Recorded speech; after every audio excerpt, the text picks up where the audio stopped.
What's up everyone, how are you all? Today we are back with another blazing Naruto story. What if Naruto finds a sword and waves Sasuke bashing? If you enjoy, then please like, share and do comments. And also check the description to original creator of this beautiful creation. Letting the lukewarm water wash away all of his recently accrued stress and grime, a 15-year-old blonde shinobi couldn't help but sigh as the grimace he wore on his face shifted to a look of determination.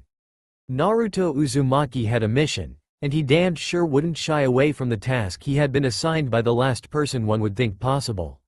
Zabuza Momochi, demon of the hidden mist and notorious S-rank missing nin from Kiri. His first mission as a shinobi outside of the Leaf Village that he called home was a complete fiasco, and the young Uzumaki had learned what being a ninja truly meant during that fateful clash on the bridge that had liberated Wave Country. It was there that he had fought for his life alongside his recently formed team, which consisted of Sasuke Uchiha, Sakura Haruno, and Kakashi Hatake. As his merciful enemy Haku had explained to him as he cradled Sasuke's needle-ridden body, the way of shinobi meant the possibility of death to not only himself, but the precious few he cared about. For many years during his sabotaged academy training, he had hated the Uchiha prince with a passion that was wholeheartedly reciprocated, but then it had happened.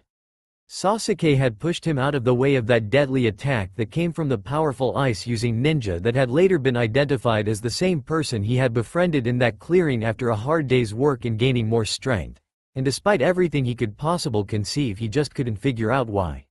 Sasuke told him his body had moved all on its own, but that just didn't make any sense at all to the Jinchuriki.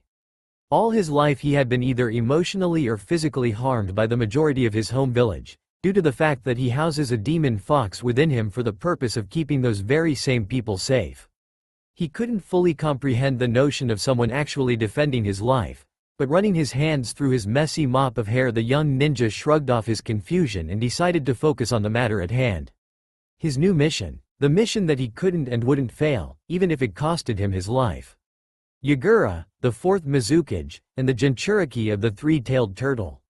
Naruto couldn't understand how someone so similar to him could do what he was doing to the country he ruled over, but in a way Naruto had more of a grudge against his fellow Jinchuriki than Zabuza ever had.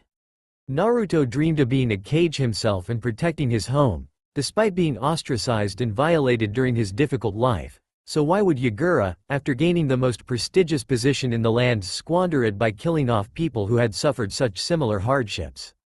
Haku had been a victim of the ongoing bloodline purges that were a curse to those born different in Water Country, and even Zabuza apparently had been, which was the reason he worked for that bastard Gato in the first place. He could still remember the man's dying request to him after Haku sacrificed his life to save his, and Naruto moved his battered body next to the young ninja he had formerly regarded as a tool to be disposed of. After dropping the kunai knife Naruto had tossed into his mouth before Zabuza recklessly tore through Gata's hired thugs and plunged it into the shipping magnate's chest, the demon looked to him with a peculiar expression that Naruto couldn't quite place. Was it hope, recognition, respect? Naruto couldn't tell for sure, but he damned sure remembered what was said, and what happened afterwards. How could he not? Brat. Naruto. Looks like this is the end of the line for me. Take my sword. I can't trust anyone else with it. And cough cough. And my hideout. Northeast of here. Everything I own. Go there and become strong, stronger than I ever was. The Mizukage, Yagura. He's like, you. But you're different. You haven't become the demon that he is. He kills for no reason. So many. That's why I tried, but I failed. You had to kill him, Naruto, or I don't know how many more will suffer from his bloodline purge. Promise me you'll stop him. Naruto could only look down at Zabuza with wide eyes at the man's fading existence in the realm of the living, not knowing how to respond. Then it clicked. Yagura was like him, but he was the cause of all of this. He was the real reason Haku had suffered and joined Zabuza. He was the real reason Haku was dead. Zabuza was just a man with a mission that many people would consider impossible. He could almost still feel the powerful red chakra flowing through his body, augmenting his pathetic ability enough to overwhelm even a shinobi that Sasuke stood no chance against. A shinobi that had disabled Zabuza in a single blow, with nothing but a senbon needle no less. It was then that he could only dumbly nod at Zabuza, who stared into his eyes with a look of content as his voice trailed off even more. Good, cough cough. Now, take the kunai, and finish me. It's my last request. I don't want to die because of a wound one of them gave me. It has to be you. Someone worthy. Cough cough cough. Naruto instantly protested, but the stern look in Zabuza's eyes stopped his panic and somehow he understood. To Zabuza, who had basically just left him his legacy, dying at his hand was the last small mercy that life would grant him. The blonde hesitantly grabbed the knife after a short while of numb clarity, and he didn't know why the tears started flowing but they just did. Naruto Uzumaki understood Zabuza Momochi in that fated moment, and the entire world seemed to shift as his hand plunged into the man's heart, almost seeming to move in slow motion. Zabuza in that moment had become something like a father to Naruto, as crazy as it had seemed. Haku had become like a brother or sister, whatever he was. He wasn't betraying the Ice Shinobi's brave sacrifice in that moment, but instead he was only solidifying it. He was taking the mantle that was Zabuza's purpose in existing, and Zabuza was passing the torch to the only person he could depend on. Him. Blood splattered, soaking Naruto's trembling hand as the kunai dug into Zabuza's chest with little resistance. He couldn't even hear Sakura's cries as she knelt and sobbed over Sasuke's unmoving form, and he didn't even register the fact that Kakashi-sensei had collapsed from chakra exhaustion a minute or so earlier. All he saw was the look of contentment on Zabuza's face as he breathed his final breaths, and the nod the man gave him as he unconsciously uttered the words that he ultimately lived by. I'll stop him, Zabuza. I give you my word, and I never break my word. That's my ninja way.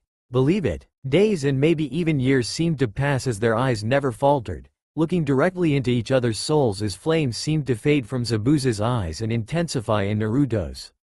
Then the demon of the mist closed his eyes for the final time, and Naruto didn't think before making a few shadow clones to check on his downed comrades and take Zabuza and Haku to bury them both in the clearing where he first met Haku. After that he didn't even register the roaring celebration as the freed inhabitants of Wave Country converged on the bridge, or the fact that said bridge was named after him shortly thereafter. He had a mission. It didn't take long his teammates to wake up at all, and none of them had any idea that he wasn't really there with them. He had left a multitude of shadow clones to watch over them all, and since Sakura was strangely subdued, his doppelganger wasn't dispelled from her violent tendency to lash out in anger at him.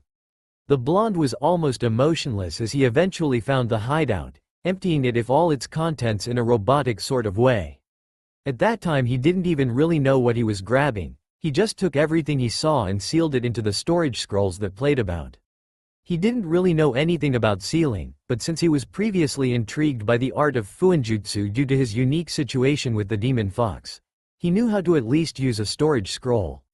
The old man had been kind enough to demonstrate for him once before while explaining that he wasn't the Kyuubi, and now that demonstration was truly a blessing considering that the Kabikira Bocho Zanbato sword that Zabuza wielded so expertly was larger than he was.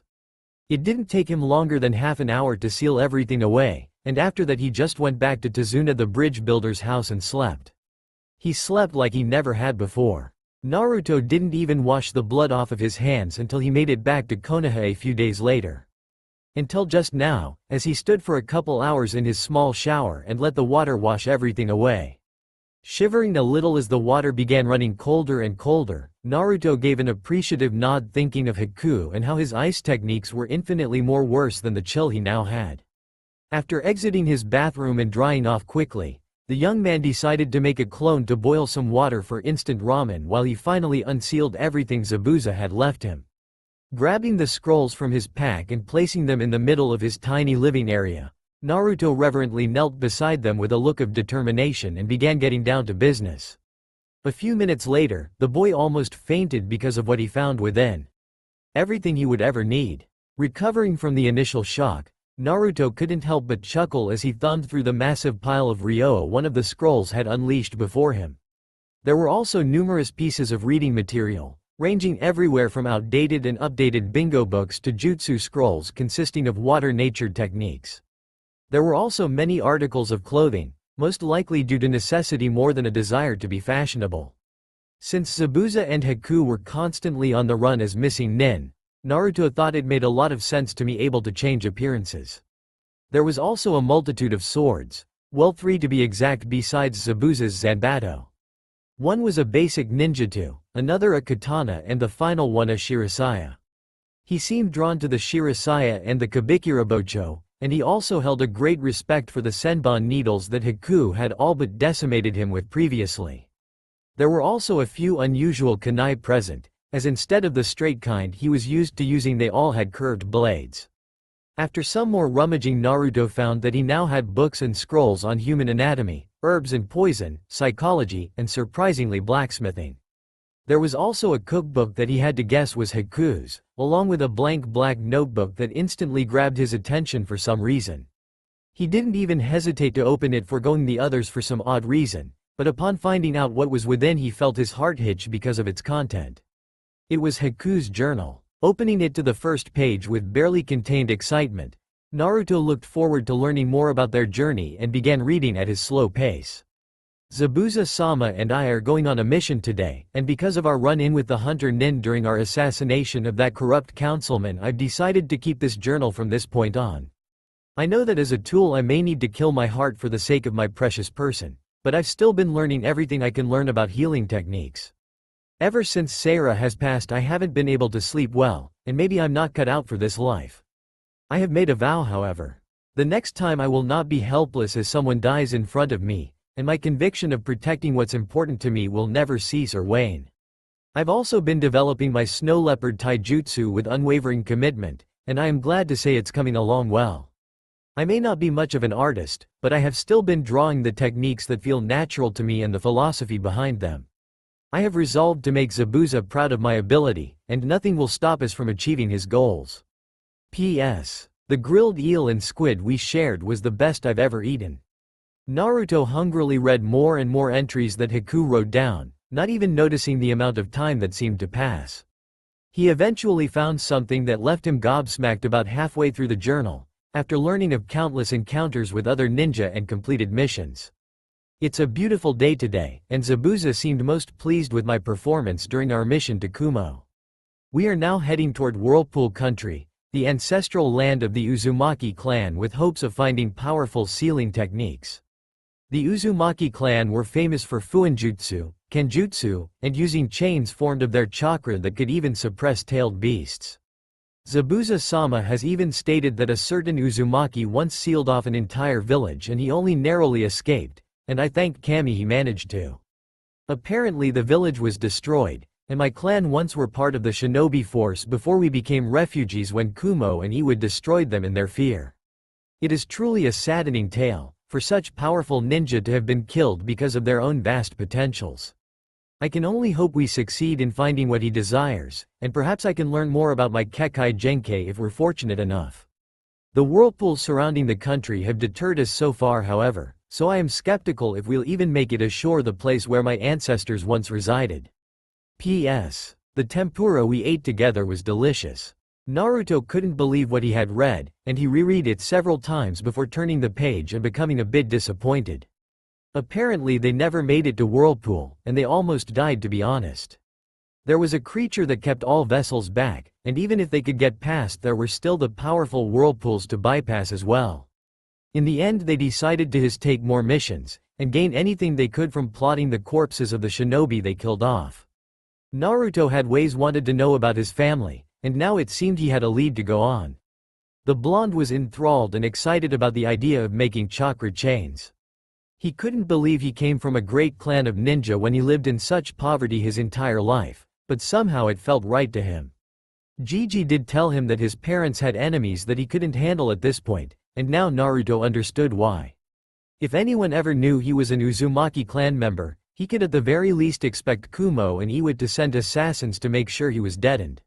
With a visible frown Naruto kept reading, eventually stumbling upon a few interesting entries involving shinobi that Zabuza had history with. One's name was Maid Terumi, a kunoichi that held 2 Kekkei Genkai and shared Zabuza's goal of liberating Kiri.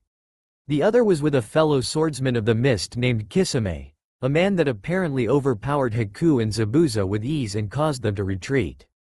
If such a shinobi could exist, Naruto didn't ever want to fight him.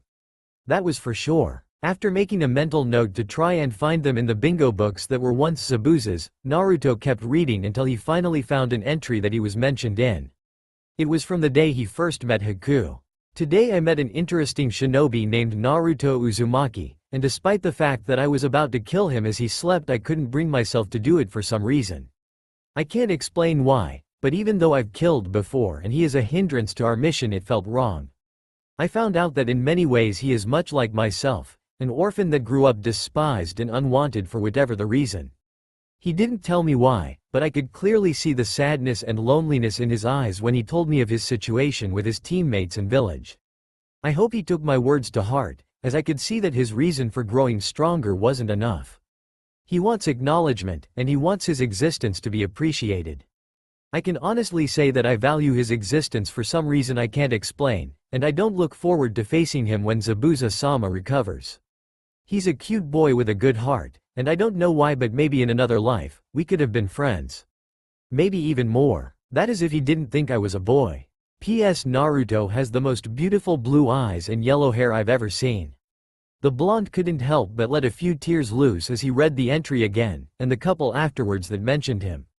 Haku had apparently been spying on him from afar, admiring the commitment he showed during his self-imposed training to trump Sasuke and master tree walking.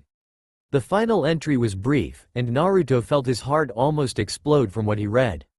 Today is the day I've been dreading, but to reach Zabuza-sama's goal I will kill my heart if necessary. But something tells me I won't be able to, and I can only hope that Naruto-kun and Zabuza-sama live on. Tears dropped continuously on the page as Naruto remembered his epic battle with the kunoichi that he thought was the most beautiful person he had ever met. Why couldn't she have lived? Why couldn't Zabuza have lived? Why couldn't he have helped them reach their goals? Why did he have feelings for Haku that he couldn't explain? He was sure of it.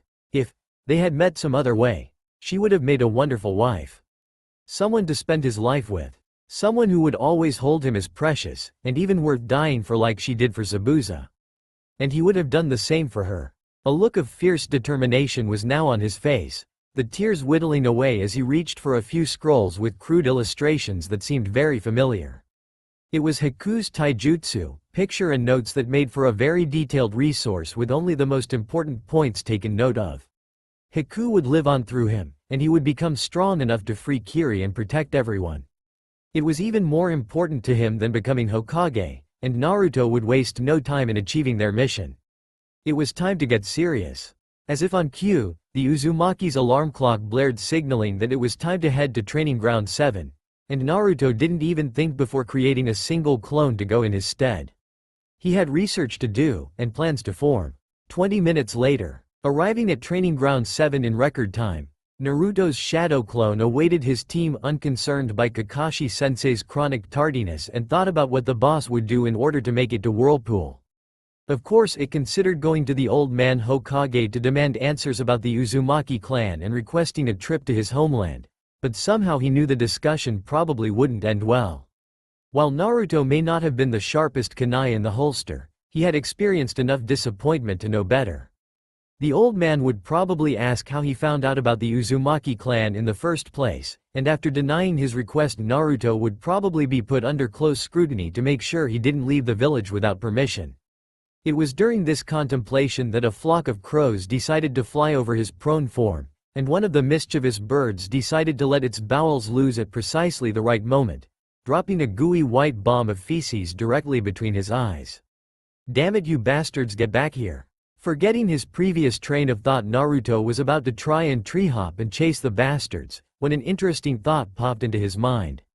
A shit-eating grin instantly plastered itself on his face most ironically, and wiping his face clean with a sleeve the blonde did a complete flip and began thanking the birds along with Kami. Haku had mentioned in her journal that Naruto's transformation was something unique that she had never witnessed before, and both her and Zabuza were impressed by his performance when he and Sasuke freed Kakashi when he transformed into a shuriken. If he could turn into a shuriken, why couldn't he turn into a raven? If he could accomplish that, then he could just fly to Whirlpool, and he wouldn't even have to worry about the sea monster or the unforgiving waters that surrounded the deserted country. Just as he was about to test his new idea out, Sasuke appeared with his usual moody look and his hands in his pockets. Turning to the Uchiha that had tried to save his life, Naruto actually smiled for once at the boy he used to hate vehemently. It wasn't returned however, and Naruto couldn't explain why, but he knew something was off with the boy he now considered something of a friend. "Hey Sasuke, what's up?" "Naruto, how did you do it?" Although Sasuke asked the question in a soft voice, Naruto could feel the underlying emotion in the query, although he was genuinely confused. "Do what? How did you defeat that ninja after I saved your sorry ass?" Naruto now looked a bit affronted by the boy's words, and frowning he replied, "No. I guess I just got lucky." Sasuke seemed to briefly be overcome with rage at his answer for whatever reason, and Naruto honestly didn't know why. Truth be told, Sasuke hadn't said anything to him since they returned from Wave earlier that morning, and Naruto had just chalked it up as his usually reclusive disposition. Little did he know that Sasuke had been brooding and wondering about what happened the entire way back, and Kakashi had only temporarily satiated his need to know with an elusive answer that revealed nothing worthwhile. Tensing up and taking a step toward the blonde, Sasuke then declared, "There's no such thing as luck in our world, loser. There's only power. Now that I have these eyes, I'll make you show me your strength, and I'll be one step closer to my ambition." Naruto's eyes went wide upon seeing the red eyes of the Uchiha, and he barely noticed that there were 2 markings in his right eye and 1 in his left before Sasuke charged him. As he leapt to the side, rolled, and righted himself up, it would be difficult to notice the change to the casual observer. While Sasuke clearly was much more skilled in hand-to-hand combat than Naruto ever was, there was a subtle edge about the Uzumaki that only those who've killed moved with. It was as if he had evolved during the crazy mission to Wave Country, with the very first step being his encounter with the Demon Brothers. After that vow he made, clamming up even in the most dire situations was all but non-existent to Naruto. The second step would have been the first encounter with Zabuza, during which his quick thinking had managed to free his sensei from the man's water prison. After that was the dramatic increase in speed after he learned tree walking. But what may have been most effective was what Zabuza made him do. In a way, the two of them had given each other the most precious gift imaginable. Naruto had given him closure before his passing, and Zabuza had given him the steel resolve needed to take a life, something that would change anyone no matter what the circumstances. He had given Naruto his first kill, and it was a first kill that left behind no guilt. While Naruto had been surprised by the initial assault that Sasuke launched, he still managed to avoid the jumping roundhouse that would have knocked a grown man unconscious had it landed. The clone had a strange look of emotionless determination, an unknown switch somewhere in its psyche having been flipped the moment Sasuke rushed forward. While it wasn't quite as serious as when he fought Mizuki and defended Iruka-sensei, the sharpness of his eyes were quite similar to that occasion. He didn't want to hurt Sasuke, strangely enough, but even if he was a clone he wasn't going to stand around and get hit. Not anymore. It almost was as if Sasuke wasn't even there, but instead the only thing there was his mission. Yagura. He didn't even know it, and he probably never would, but this moment was something that had occurred before. In another time before Naruto was even born, this same type of conflict had happened between multiple individuals just like him and Sasuke. The Uchiha's mindset was extremely similar to Naruto's at this moment, as he berated himself and Naruto because of what he had done on the bridge. Sasuke was an avenger, and he almost died, protecting the loser. It was unacceptable, and even though he saw the blonde as a hindrance at first, he knew his feelings about Naruto had changed. Naruto was his friend, his only friend. The two genin were more alike than anyone would ever know, and both of them were linked together by fate itself to be rivals. Both of them one of the last of their respective clans. Both of them knowing the pain of being orphans. Both of them with a mission to kill. And both of their targets being extremely powerful. But there was a difference between them, something that completely differentiated them from one another. Naruto sought companionship, while Sasuke shunned such a thing. Sasuke was hell-bent on revenge, although he had yet to end a single life. Naruto was determined to free Kiri, an act that could only be described as protecting hundreds, or maybe even thousands of people from death. Yet he had killed, albeit not in cold blood. Still, the blonde had changed. This was first realized when he didn't try to stop the skirmish with Sasuke, or even taunt the Uchiha. All he knew was Yagura at that moment, and placing his hands in a ram seal, the boy concentrated already making a plan like he did in Wave. Sasuke had the decency to scoff at the 8 doppelganger that appeared, saying to Naruto with a mocking tone of voice. "TCH. 8 times nothing is still nothing. Now come on, loser. Teme." The blondes yelled as 6 of them converged on Sasuke, as the 2 that remained with Naruto poofed in smoke as he waited. The clones didn't even get close, as the predictive analytical eye that was his Sharingan gave him an edge formerly unseen. Jumping up swiftly, the Uchiha landed 4 swift kicks that used the first clone to jump off of and hit 3 more with quick split-like kicks. The last 2 clones were then dispelled mid-swing, Sasuke throwing a vicious uppercut and then a hook that hit them both where they didn't even see it coming. As the smoke cleared, Naruto had already circled around with a kunai in hand, or at least that what it would seem to be. The boy let out a loud battle cry, and he managed the first part of his impromptu plan by gaining Sasuke's attention. The Uchiha didn't even see the kunai that Naruto had tossed while the smoke from his clones concealed his movements from Sasuke, and the Uchiha Avenger seeing that Naruto was attacking for real ran to meet his rival halfway.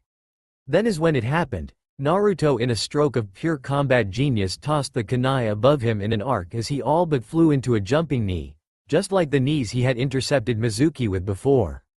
Sasuke however saw it coming, and sidestepped while hooking precisely in Naruto's exposed solar plexus. The Uchiha was finally surprised when instead of hitting flesh he instead only dispelled a shadow clone, once again obscuring his vision. The kunai was coming down nearby the Uchiha heir, and in a plume of smoke Naruto caught him off guard with a double-fisted overhead strike as his legs spread out. Sasuke only narrowly managed to block the attack by raising his arms and crouching slightly, and Naruto pushed off of his arms front flipping over him and turning back around into a sloppy hook punch. Sasuke would have none of it however, and he managed a strong spinning back kick just as he was struck from behind. The kunai that Naruto had positioned earlier had snuck up on the Uchiha while he was in the middle of kicking the other clone out of existence, leaping into a knee strike and Superman-type punch all at once. It certainly wasn't the most graceful, shinobi-like attack he could have used from a blind spot, but that didn't mean that Sasuke didn't feel it. The knee hit his lower back hard on the side as Sasuke turned his head surprised, and the punch smashed right into the side of his head sending him to the ground. The Uchiha was so shocked that his Sharingan actually evolved from the blow, and he now sported 2 tomo in each of his red eyes. "Don't underestimate me," Naruto declared with his fists balled, trembling in anger as he rose. His red eyes were covered by shadows as his head was tilted down, and in a dark tone Sasuke told him, "I see. Just don't let it get to your head, Naruto." The blonde was caught off guard by the small bit of respect he had just received, and he didn't even see Sasuke's next movement. It was as if the Uchiha had become 3 times faster, and the kick Naruto received was hard enough to even make his real self flinch back in his apartment. Still skimming through the reading material he now had at his home, Naruto's eyes widened in confusion at the memories from Training Ground 7, until he realized exactly what it all meant. He remembered what happened to his clone, from the crow idea, to the kunai clone trick, to Sasuke showing him just a hint of acknowledgement before demolishing him with that kick. The Uchiha was certainly more skilled than he was, although he would never say it aloud, but if he had been serious that blow he landed would have killed the Avenger. His clones seemed to be nearly a perfect jutsu now that he thought about it, as they could help him learn these books better, be sparring partners, run errands, make trap setting far more deadly, be decoys, and even help him escape if he really needed to. With the transformation jutsu, he could probably be the best spy around, as the crows would let him travel a lot faster and discreetly as well. Hell, he wouldn't even have to deal with the shops overcharging him anymore, which would be invaluable in the long run. Too excited to be put down because of Sasuke's shitty attitude, the blonde could only say one thing. Well, scream one thing. Hell yeah, banzai. After striking a weird pose as if trying to catch something that fell from the sky while leaning to the side, the blonde was sobered up when another thought crossed his mind. Wait, where am I gonna train? Normally a training ground would be more than suitable for him, but since he wanted to keep his secrets guarded, the Uzumaki was faced with a dilemma. Thankfully though, after a glance of the pile of Ryō he now had his answer was found. Channeling a nice amount of chakra, The boy sent the scouts out to find what had come to mind to solve his newfound problem, and also read everything he now had while he went to Training Ground 7. A few hours later, happily leaving the training ground after concealing himself for so long to avoid Sasuke while he planned, Naruto could only thank Kami that Kakashi decided to abstain from training for about a week while everyone got a chance to recover. Since Gigi had given them all a ranked mission pay because of the danger that involved their first C rank, Kakashi had figured Naruto wouldn't need the money, which is why he didn't even have them do any D ranks. Perfect. His clones had already found what they sought when he created them, a new living area. To be more detailed, he had found 3 houses right next to each other that were all vacant. Normally such a thing would be hard to find, and Naruto only managed it because of where the properties were situated. Just outside the Uchiha compound, Konoha had long had a rumor that ghosts resided there, and even though Naruto had an irrational fear of ghosts, he swallowed it because of necessity. The property in the middle would be his new domain, and the other 2 were bought to make sure he'd have plenty of privacy and also space. They all had large backyards, a little smaller than football fields with plenty of tall trees interspersed in different places. It helped that they were all fairly luxurious and well kept, or at the very least they shitted on his small apartment. The price he got them for was also a steal because of the lowering property value, and so the future Hokage didn't even make much of a dent in the money he now had. He would still be careful with his spending though, if only out of respect for Zabuza and also because of his experience in living with very little to spend. The middle house would be furnished however, and he now had transformed clones out and about buying couches, tables, paintings, and every other thing he had never been able to acquire with his meager income. He wanted to live with style from now on, and he had a way to do it, so he did it.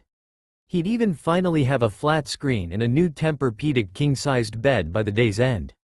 The blonde didn't even acknowledge Sasuke or ask Sakura out before bolting away, leaving an agitated Sasuke to reject Sakura's advance once again. He wanted to get home as fast as he could to dispel his study clones and grab his scrolls, and the only things he would be taking to his new home would be his plants, his nightcap, and frog pajamas he had received from someone as a present on one of his more horrible birthdays. Everything else would be left, and he'd also be leaving a decoy clone there daily to make sure everyone still thought he lived there.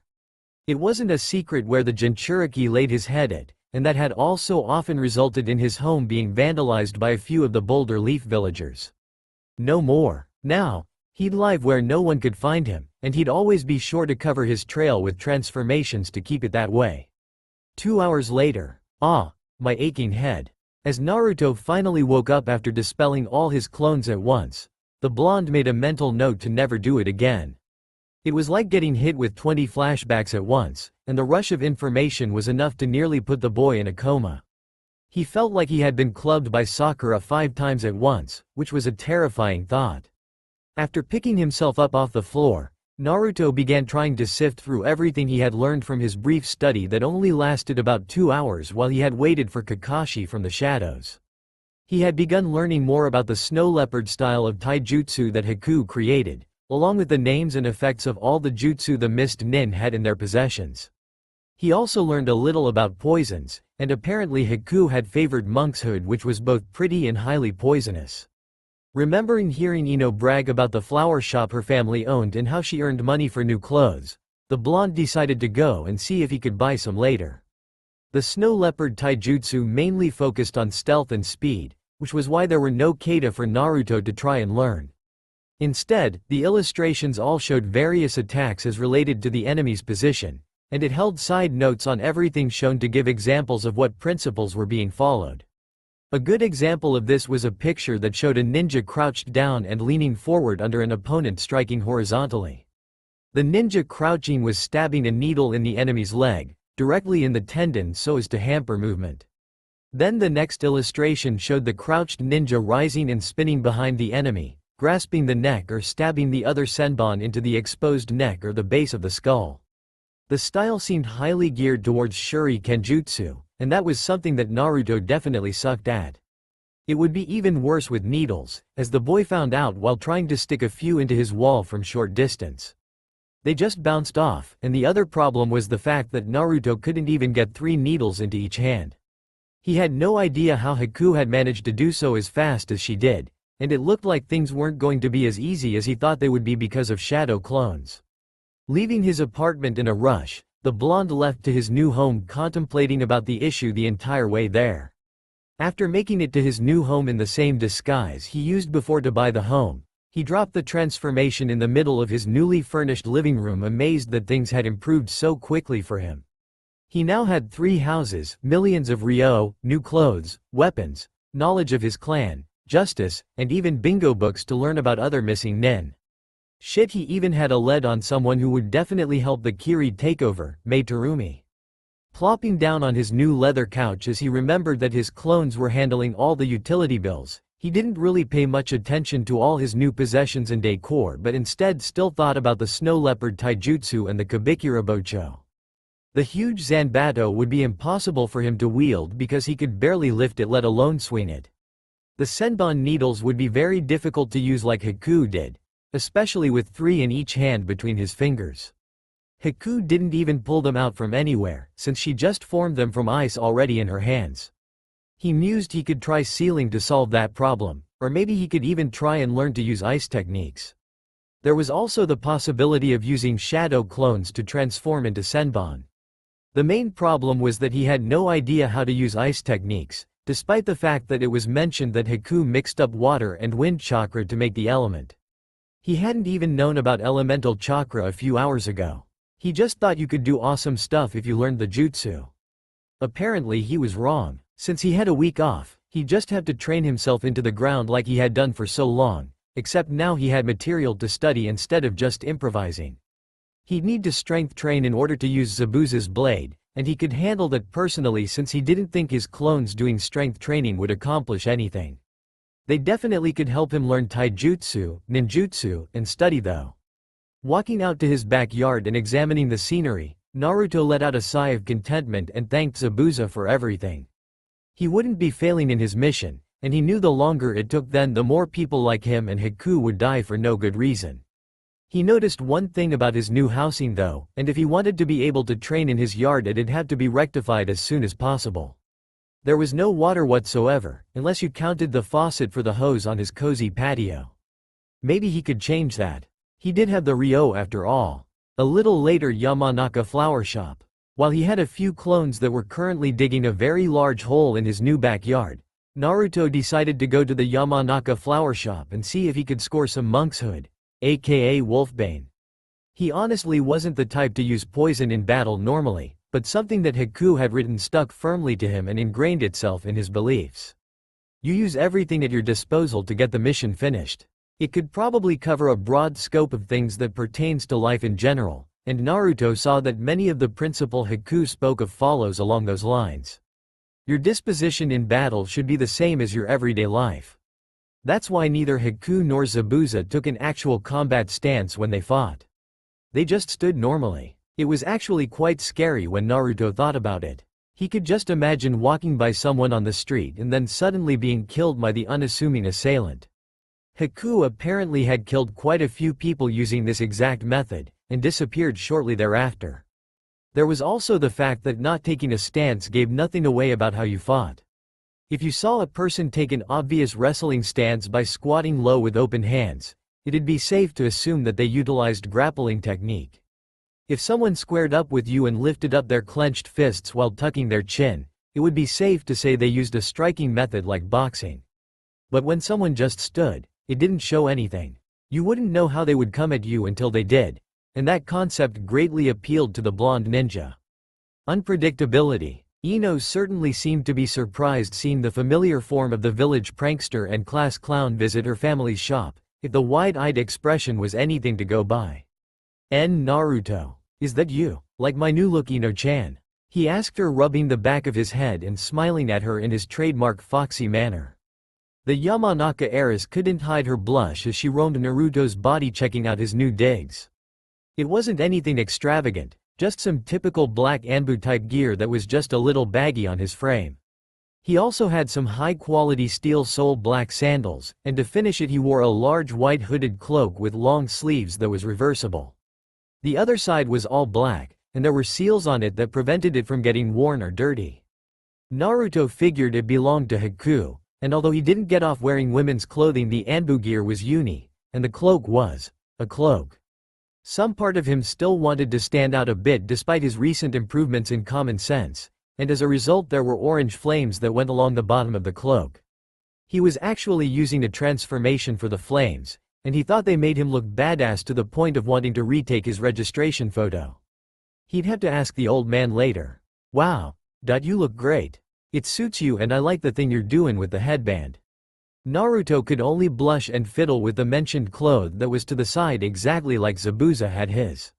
He had thought it looked so cool even during the wave mission, and Zabuza was the only shinobi he had ever seen to wear it in such a fashion. In a way it kind of shouted, "Fuck protecting my forehead cause you'll be dead before you even realize it." At least Haku had said something like that in an interesting entry after she had a long talk with Zabuza. Thanks Ino-chan. So, how's shinobi life treating you?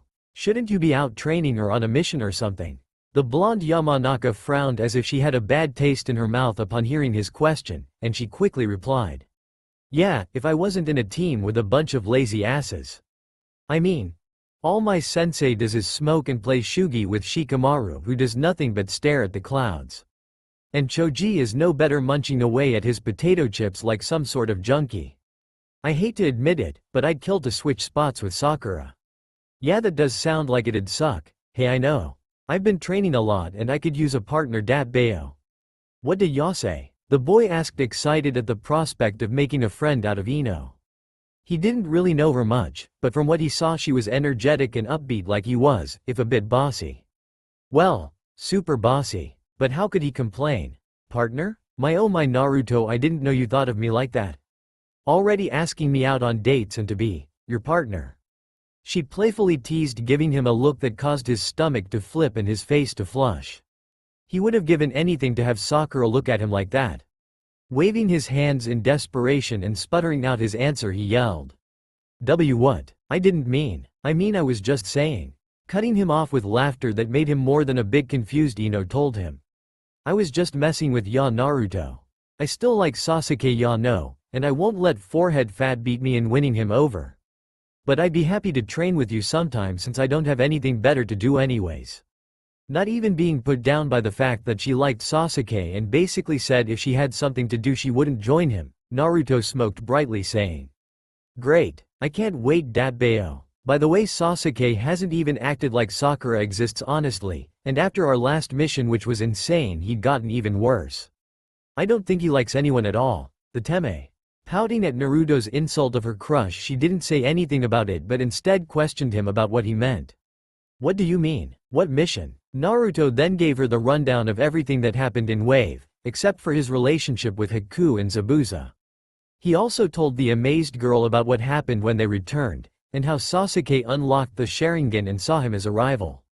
A bitter rival. Wow, he must be so strong to fight missing Nin like that. And he unlocked his Sharingan.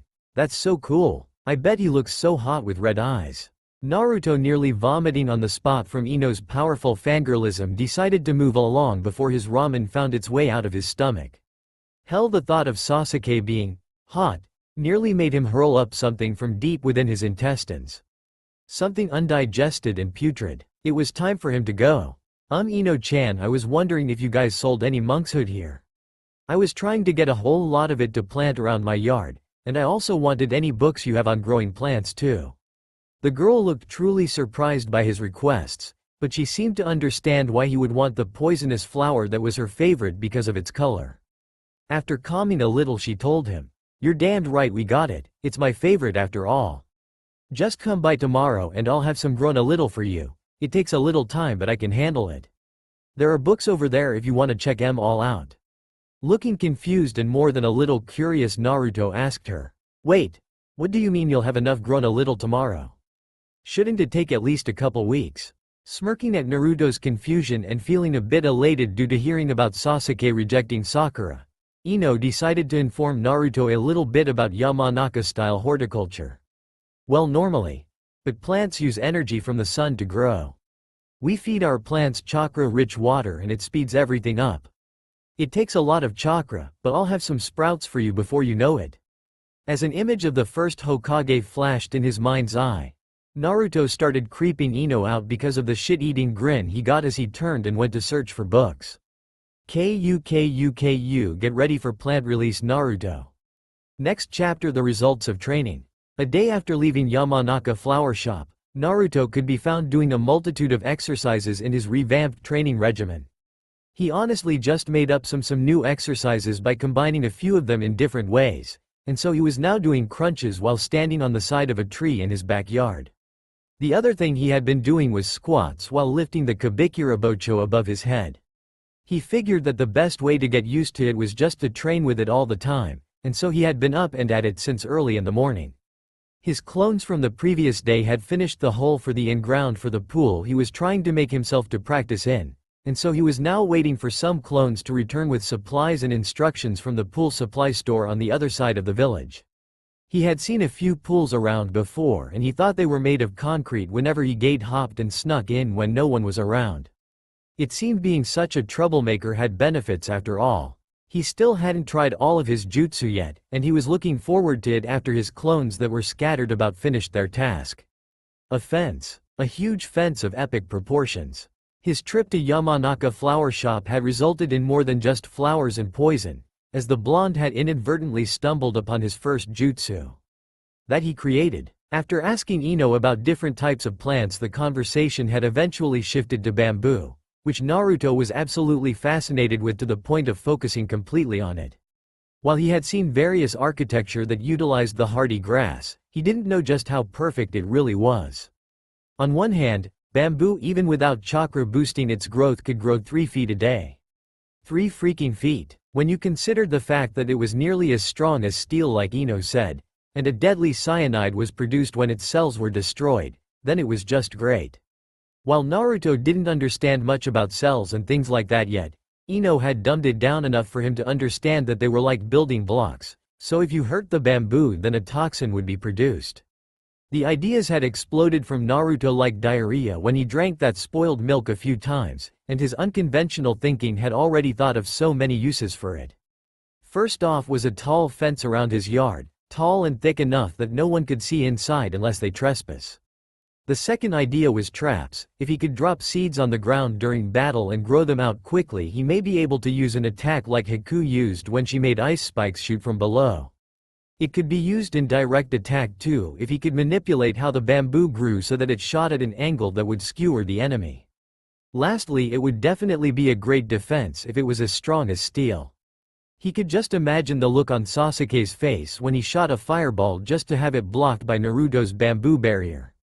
A large flaw he saw was that he needed some water to do it, but he found out that his chakra was so powerful that bamboo grew almost immediately even from seeds. It would sprout at a slightly tilted angle and would stretch beyond his height within a second and keeping going. He knew it wasn't Mokuton, the first Hokage's famous bloodline that allowed to trees and plant life to be grown. This was just him growing a plant from a seed and manipulating it a little with his chakra, an energy source that was more concentrated than the sun's rays. He started to bend it with his chakra and he found that it was actually easier for him to do than sticking a leaf to himself. Kakashi said that Naruto had more chakra than anyone in the village, and seeing that the larger techniques were easier than the small ones, Naruto knew he needed to work more on his control. It was fortunate that a few chakra control exercises that Haku had written about mentioned water walking, along with Haku's water and wind manipulation. When his pool was made, he'd be working on standing in water using his chakra, until he could do it on the tips of his toes. Then after that, he'd have to try skating on his toes while using chakra to increase his speed and fluidity in movement. It was actually a part of the footwork of the snow leopard style to distribute weight in every part of his feet in differing methods for adaptability and transition and balance. Standing on one leg and doing squats was an important exercise to do, and spinning while moving the body like it was water was too. Crashing waves should be envisioned, as if you were the ocean itself when you twisted and bursted forward. Haku also wrote of something that blew Naruto's mind, to the point where he could integrate it into everything he did. It was like the figure 8, but you should envision it overlapping with itself in every angle. It was like an 8, that was crossed over itself 4 times like X and plus. Then there was another that was 3-dimensional, as in coming toward you and going away from you with dips and rises. It was supposed to let you come from limitless angles once you learned to link attacks together so that you could do multiple X-cutting attacks at once. Not just cuts but stabs could also come from these angles, and this left Naruto with a lot to build off of. Haku didn't really use a set style, she kept developing it using techniques that worked for her, something that Zabuza encouraged. After a little reflection, Naruto knew that he would do the same thing, especially considering the Sharingan. If Sasuke somehow stole his moves later with the oh-so-great Sharingan, then he at least wanted to be able to kick his ass and switch styles. He was trying to figure out how to ask Kakashi-sensei to help him without getting rejected though. His Shuri Kenjutsu just needed work, flat out. Still, the blonde was making phenomenal improvements, especially considering that he could now do the Shadow Clone Jutsu with a half-seal. The problem was that it took him about 4 seconds to gather and focus the chakra, and if he released it wrong, then if he tries to make 5 clones he'd only get 2. At least he could do it, and that was pretty much thanks to the dozen-plus clones he had training the technique. Going through a series of attacks on his clones who were moving slowly, he was sure to move precisely so he could make sure he was striking the right targets. If you held a senbon in your hand and let the tips come out if both ends, then you could attack with the 2 points in the same swing. This was for efficiency, so that in essence you were supposed to attack and defend simultaneously while pushing forward and around the enemy. Once a weak point was identified based on positioning, you could then attack or feint using the legs to attack while using the needles as projectiles. It was basically an aggressive counter-attacking style which was a perfect match for the Uzumaki. He had been purely attack and dodge before, but now he was learning much more, as Haku believed defense was more important while learning than attack. Defense, however, was not sufficient in battle, and attack was the only thing that would result in victory. Lunging forward and to the side while grabbing a straight punch with his hand and moving beside his clone, he stabbed it in the temple with a senbon as he spun around it, continuing forward. It definitely helped that Haku's style didn't take a stance, and because of that Naruto didn't waste time making mistakes, especially with how the pictures were arranged. Because they were so simple, he just started off slow and sped up with his other clones doing the other sequences that were shown. Because of the infinite sign, 8, handwork application, he knew that every strike he threw should actually be multiple attacks that could change course mid-swing to counter. It would make the style basically unstoppable because of its counter-attacking nature, quick strikes, and unlimited adaptability. Haku likened herself to a sword, much like Zabuza's Zanbato, which would rebuild itself with iron from the blood it drew. Naruto was amazed that Kabikirabocho had this ability, and although he was saddened that Zabuza didn't really leave behind any writings, he was still happy about the jutsu. As far as likening oneself to a sword, this seemed to be an important aspect of Haku's taijutsu, since her movements could also be used with swords. You were supposed to see your body as moving with the swiftness of a sword, decisive and true. You were supposed to be like water flowing and being able to change. Change was life. Stillness was death. Flexibility was life. Rigidness was death. Just as much as having the mindset of be like an ocean was, the mindset of being a sword was there as well. Naruto could appreciate this concept and took it to heart. After a while of various taijutsu training using groups of clones that would disappear before long, Naruto knew that he would get good really soon if he kept it up. Deciding to practice his jutsu scrolls as he saw the last of the bamboo he was growing as a fence come to life before him, he grabbed the scrolls and made his way to an emptier part of the yard. The first thing he'd be doing was the hidden mist jutsu and the shunshin, although the water dragon had him damn near drooling since the other day. He was going to really focus on water manipulation and shadow clones though, since that would be central to the style he was creating. If he had his way, he'd have the best assassination style that ever existed before long.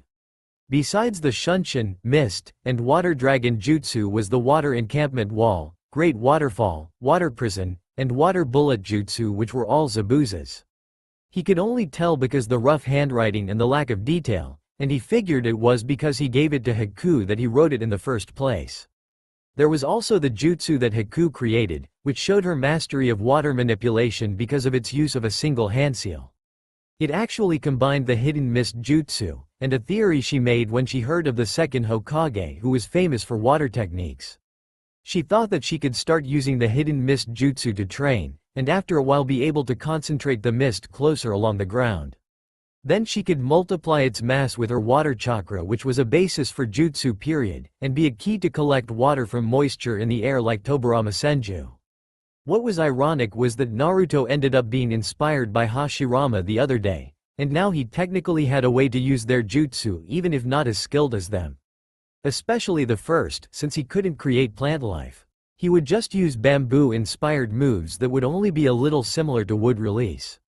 The just Yuhaku created from the hidden mist technique was the 1,000 water needles of death, which Naruto recalled seeing from the distance during the bridge battle.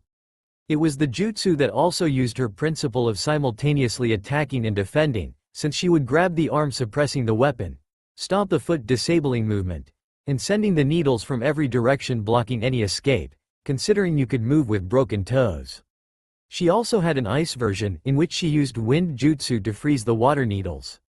While he felt it would probably take a long time to accomplish, Naruto had a feeling that he could do the ice version if he trained hard enough, as just a little earlier he was shocked to learn he had a wind and water nature just like Haku. He literally couldn't ask for anything better, especially considering Haku had a basic wind manipulation method and a slightly harder one. You first had to cut a leaf with your chakra by grinding it against itself in a thin line. After you cut the leaf you were supposed to cut into a mud cake, and then rock eventually. Naruto also considered that after rock you could try steel, but he'd have to see about that later. He had clones attempting to cut the leaf, and he also had a clone in his kitchen using the sink to saturate the water inside with chakra. Then he'd have to try moving it around in different ways, and eventually be able to hold an orb around his hand. This was also the basis of the water prison, although the orb was a lot bigger, and you were supposed to force water down the enemy's lungs, although if they used their chakra to block it you would have trouble drowning them. He even had a clone in the bathroom attempting to saturate the water in the tub through his feet, which was very difficult. That would be key in learning the water dragon and the great waterfall. Naruto also had an interesting idea with seals concerning water, and so the blonde found he had his hands full. Good thing he had clones. The first attempts were all busts. The hidden mist jutsu didn't look very hard, but the lack of control Naruto had really made it difficult for him. He quickly decided to make clones and have them to train, however, because of an interesting thought that popped into his mind. Kakashi said Naruto had more chakra than the Hokage, who was the strongest in the village. He also said the smaller your chakra, the easier to control, which explained Sakura's ease in completing tree walking. Since his shadow clone split his chakra up, then he should be able to learn the jutsu quicker because his clones would have less chakra to have to guide. He couldn't find any flaws in the logic, and so he kept on pushing himself in his strength training. Lifting the Zanbato above his head would probably be hardest, but then again he felt swinging it and then reversing its path by swinging it back the other way would be really difficult too. He didn't have any kata to use, or even techniques from Zabuza. He did remember when Zabuza threw the sword at them, nearly decapitating his whole team and Tazuna at the same time. He also recalled the spinning back kick that he caught Kakashi-sensei with, as well as the way he stood behind his sword and guarded sometimes.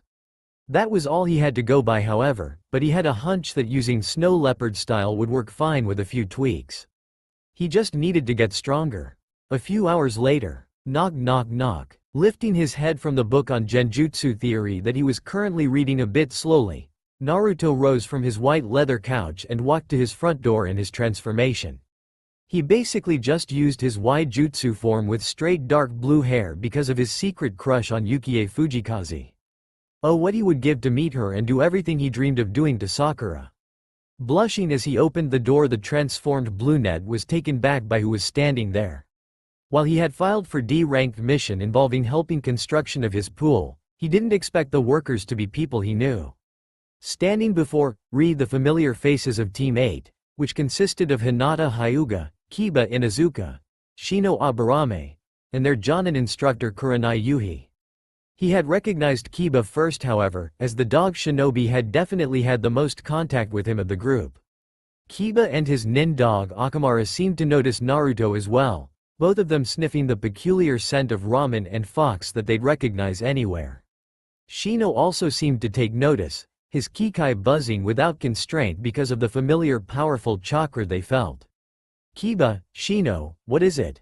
Kurenai instantly noticed her team's behavior as their employer opened the door and looked on in surprise.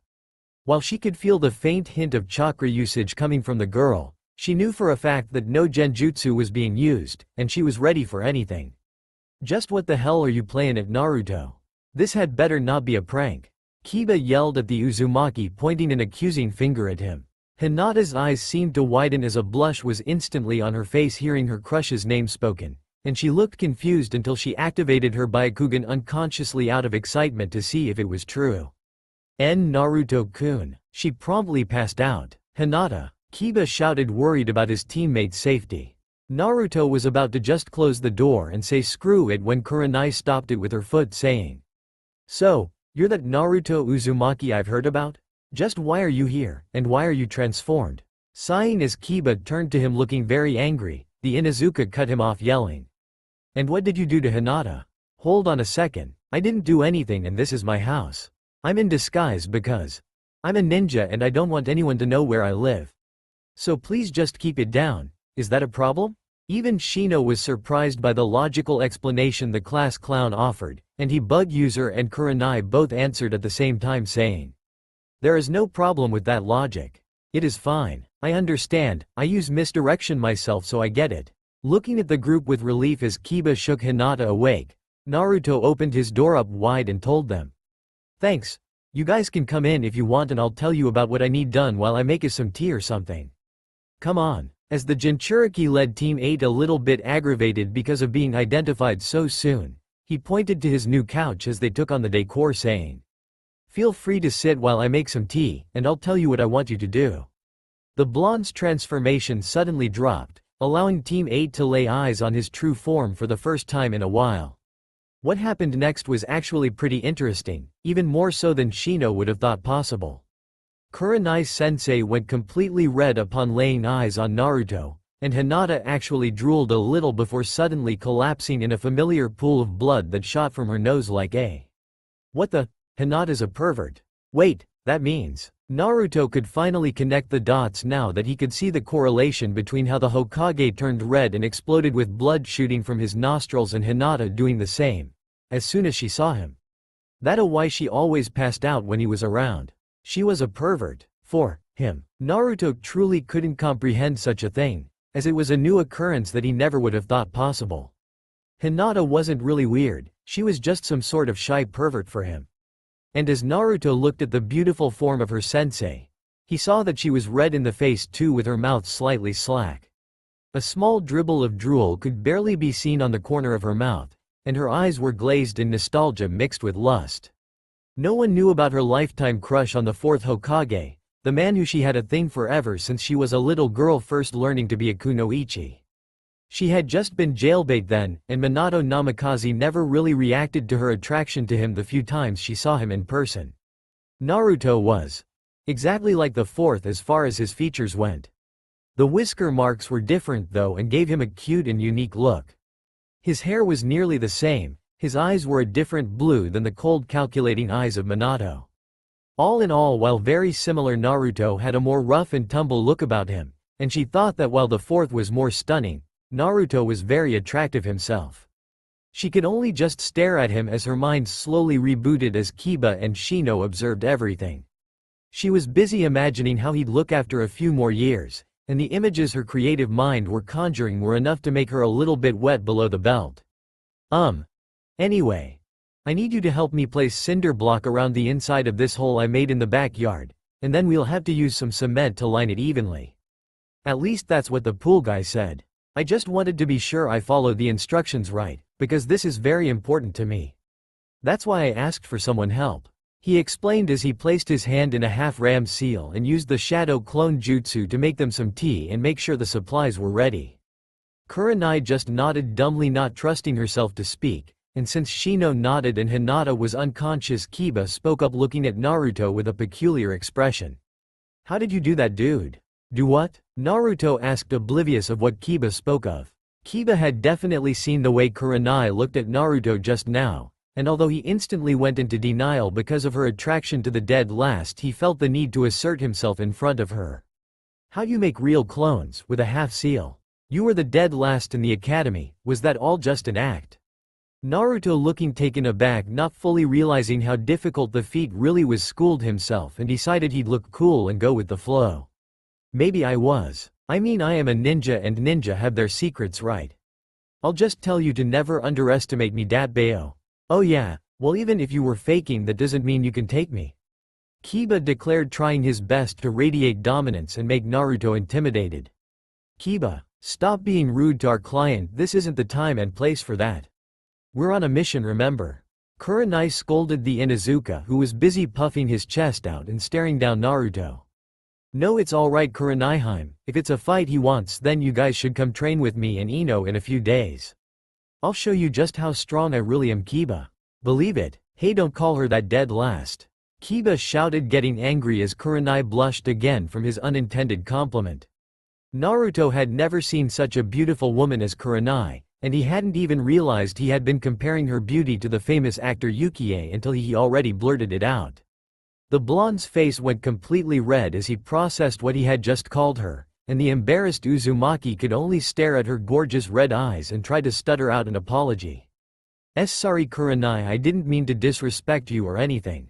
It's just you're like a princess when I look at you, and I just said what I thought. Kurenai, for all her experience as a renowned expert kunoichi, just couldn't stay her usual stoic self around Naruto, her fangirl days crashing back into her full blast because of his resemblance to the fourth. It didn't help that Naruto had just called her princess. Twice. And the thing about it was that he said it without thinking. The genjutsu expert almost wanted to jump the Uzumaki in a very Anko-like manner, but she managed to barely contain the blush and warm feeling that was spreading in her core. She needed to get a grip, she was 10 years his senior for Kami's sake. For some odd reason that kind of turned her on even more, and she had to turn away from Naruto to give her reply. It's fine Naruto-kun. Thank you for the compliment. So, a pool you say? Yep, and I need it finished ASAP.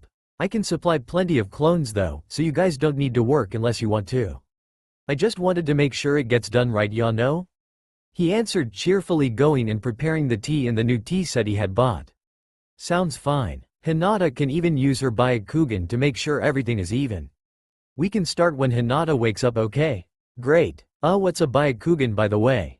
After Kurenai explained about the Hyuga clan Kekai Genkai that allowed 360-degree vision and telescopic sight, along with chakra vision, Naruto looked fascinated at the prospect and wondered how effective their gentle fist really was. They ended up discussing many of the other clans of the Leaf, with Kiba boasting about the Inuzuka and Shino only giving a very short explanation of the Aburame, in which he just said, "We use our parasitic insects for combat and espionage." Naruto, while a little bit weary of a bug hive inside of his home, still thought it was kind of cool, and voicing his opinion to Shino, he managed to sort of make a friend out of him. Shino even invited him to join him in searching for new insects, and Naruto, being Naruto, just couldn't refuse. Naruto eventually asked Kurenai if she was from the Uchiha clan because of her eyes and hair, and he was a bit surprised at the annoyance he saw in her features as she gave him an answer. No Naruto-kun, I am not an Uchiha. Their clan was massacred years ago, and now your teammate Sasuke Uchiha is the last remaining Uchiha in the village. What happened? Where am I? Hinata moaned as her eyes fluttered open and she regained her bearings.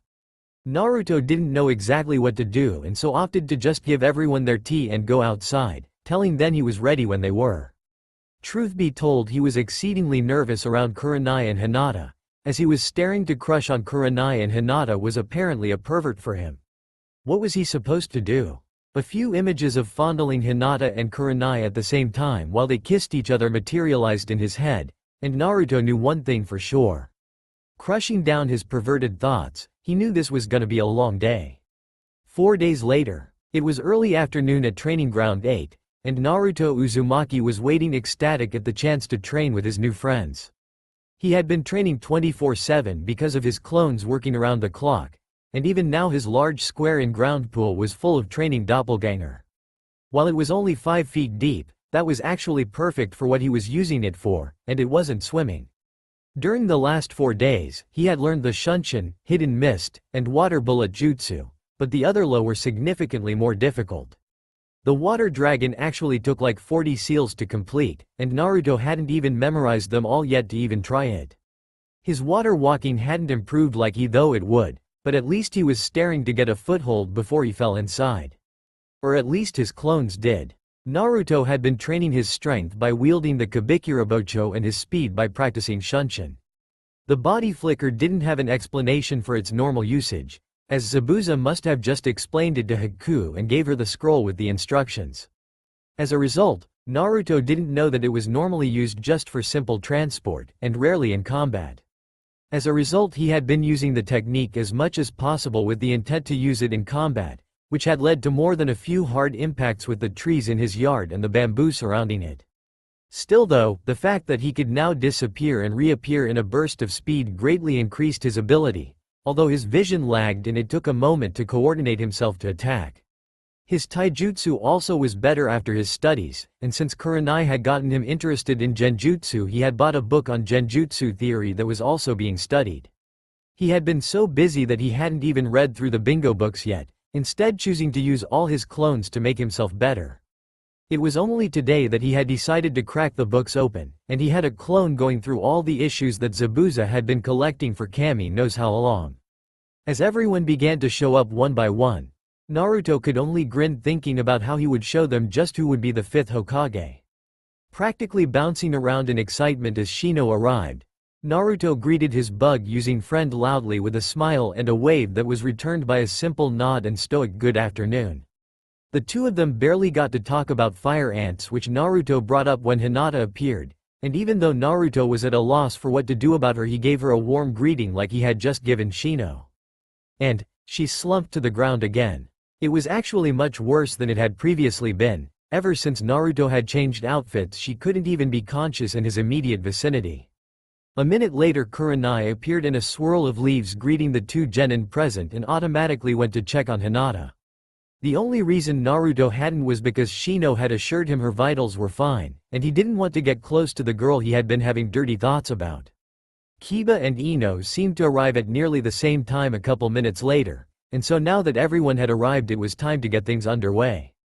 Hinata started coming to after a while, and Kurenai, seeing her young charge awakening, finally joined the group of genin before anything started prematurely. Kiba and Naruto were already butting heads, and it didn't help that Ino had jumped in, taking Naruto's side and calling Kiba dog breath. After Kiba responded saying she was a useless fangirl, Kurenai sighed but still addressed them all saying, "Alright, settle down." Since Kiba challenged Naruto and he accepted, I suppose we can start with sparring so that they can test each other's strength. The only rules all place are no crippling and fatal attacks. Sojutsu are allowed but only non-lethal force, understood?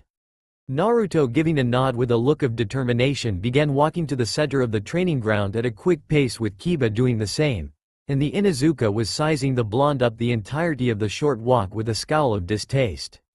He was looking forward to knocking Kiba down a few pegs, and even though Kurenai was Kiba's sensei, she found herself a little thrilled to see what Naruto was capable of. Ino was loudly cheering the blonde on since she wanted to see Kiba get his ass whooped too, and Shino was watching their every movement with an analytical eye, was curious of Naruto's true skill. He himself had held back a lot during the academy, to the point where he was quite sure he could defeat Sasuke Uchiha even though no one else knew he could. Hinata was quiet as well, but she was just nervous and hoping that her crush didn't get hurt. "You ready to see who's top dog dead last?" The brazen Inuzuka taunted his rival in stealing Kurenai's heart. "Bring it on, Kiba, but do me a favor and actually be serious. I'll warn you again, don't underestimate me." Naruto shot back with a glare while cracking his knuckles.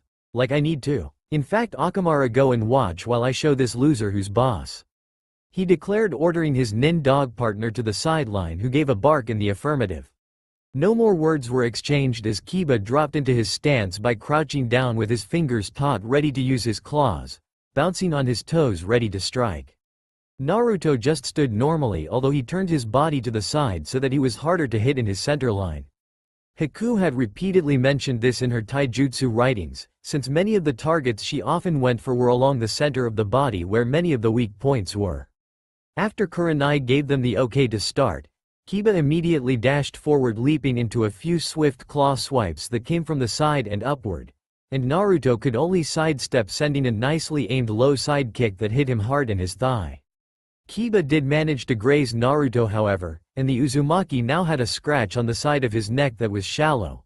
Although those steel soles in Naruto's sandals made his kick more effective, and this was seen when Kiba stumbled a bit in pain, until he squinted his eyes in anger and began growling. Then the dog boy redoubled his assault, and Naruto was so hard pressed by the unorthodox flip kicks and swipes that all he could do was try and evade them. Kiba certainly wasn't a pushover, and Naruto kind of thought that in some ways he was a better fighter than Sasuke was. While he lacked Sasuke's hard-hitting precision, the Inuzuka attacked with ferocity, speed, and unpredictable movements that linked off of flips and pounces. It was time to step it up. As Kiba launched a side kick with his upper body and arms close to the ground, Naruto, seeing how the boy slightly overextended himself, managed a weak hook strike with the side of his fist as if he was holding a senbon. Then he tried to spin around Kiba and grab his throat, but he ended up receiving a powerful kick to his shin when Kiba dropped down and hit him with both of his legs extending outward. Naruto had to grunt in pain as he fell to the ground, but he barely managed to force himself up and fight through the pain in his aching leg when Kiba tried to finish him with a pouncing attack.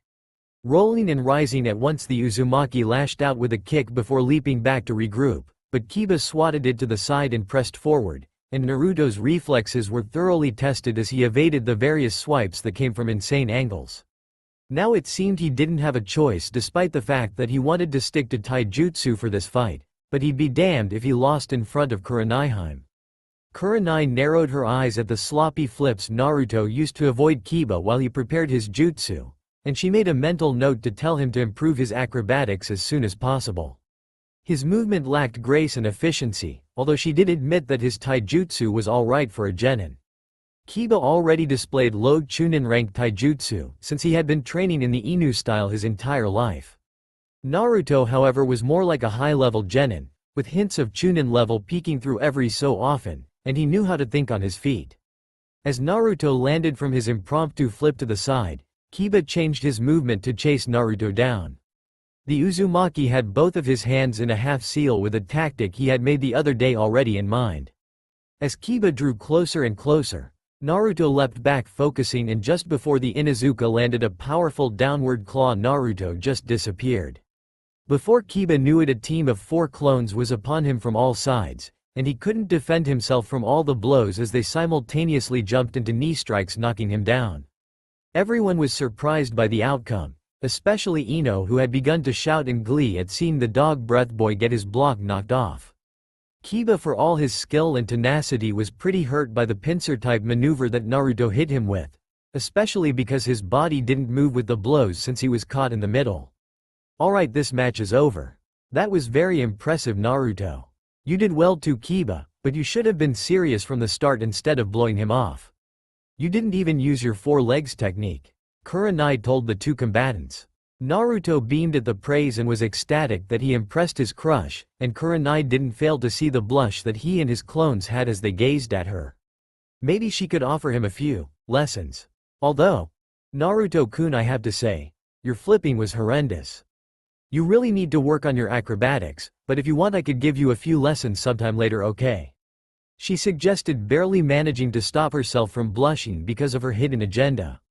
Thanks so much, Kurenai-sensei. I promise I won't waste your time. And I never break a promise, that's my ninja way. Oh yeah, I wanted to show you this new genjutsu I created. I know you're the best in the village, so I want your opinion. Naruto, excited, declared, his blush fading a little as he gave her his trademark foxy smile. Excuse me, Naruto-san, but I would also like to test myself against you before you demonstrate your new technique. Shino cut in just as Kurenai smiled at Naruto and was about to tell him to show her. She wasn't bothered by Shino's interruption, however, as she was actually a little curious about who would win in a spar. That's what I'm talking about, Shino. Let's do it, Datbeo. Yes, let us. Shino calmly walked to the center of the field while Kiba pulled himself up with a grimace, and Ino asked Hinata who she thought would win between them. Hinata honestly didn't know, but she did inform Ino of Naruto's huge chakra, and also of Shino's pure efficiency in his strategy. Naruto hurriedly walked to the center and squared off with Shino, and he found that unlike Kiba, Shino didn't take a stance either. They basically just stood normally across from each other, and somehow Naruto knew he needed to go all out against the Aburame from the get-go. He damned sure didn't want any bugs on him biting and sucking his chakra out. This match will have the same rules as the last. Jutsu allowed, but no deadly force, understood? Kurenai asked as she got ready to give them the okay to begin. After they both nodded, never stopping their staring contest, she gave them the signal to start with a hajime, and shunshined away to where the other genin were. A cloud of insects burst from Shino's sleeves and Naruto actually became a bit nervous as he leapt back, his hands already in half seals. Shino seemed to notice his disposition and decided to launch a little psychological warfare.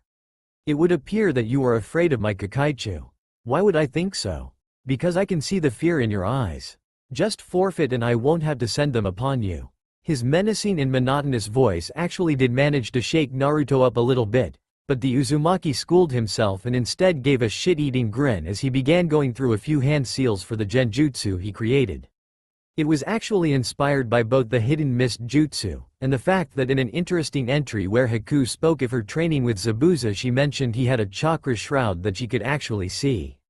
It was wild and untamed like a demon in physical form, and Zabuza's killing intent seemed to skyrocket, which hampered Haku's thinking to the point where she was easy to defeat. Naruto learned a bit about killing intent surprisingly from the taijutsu pages he studied, as it was an integral part of silent killing, which was an integral part of the snow leopard taijutsu style.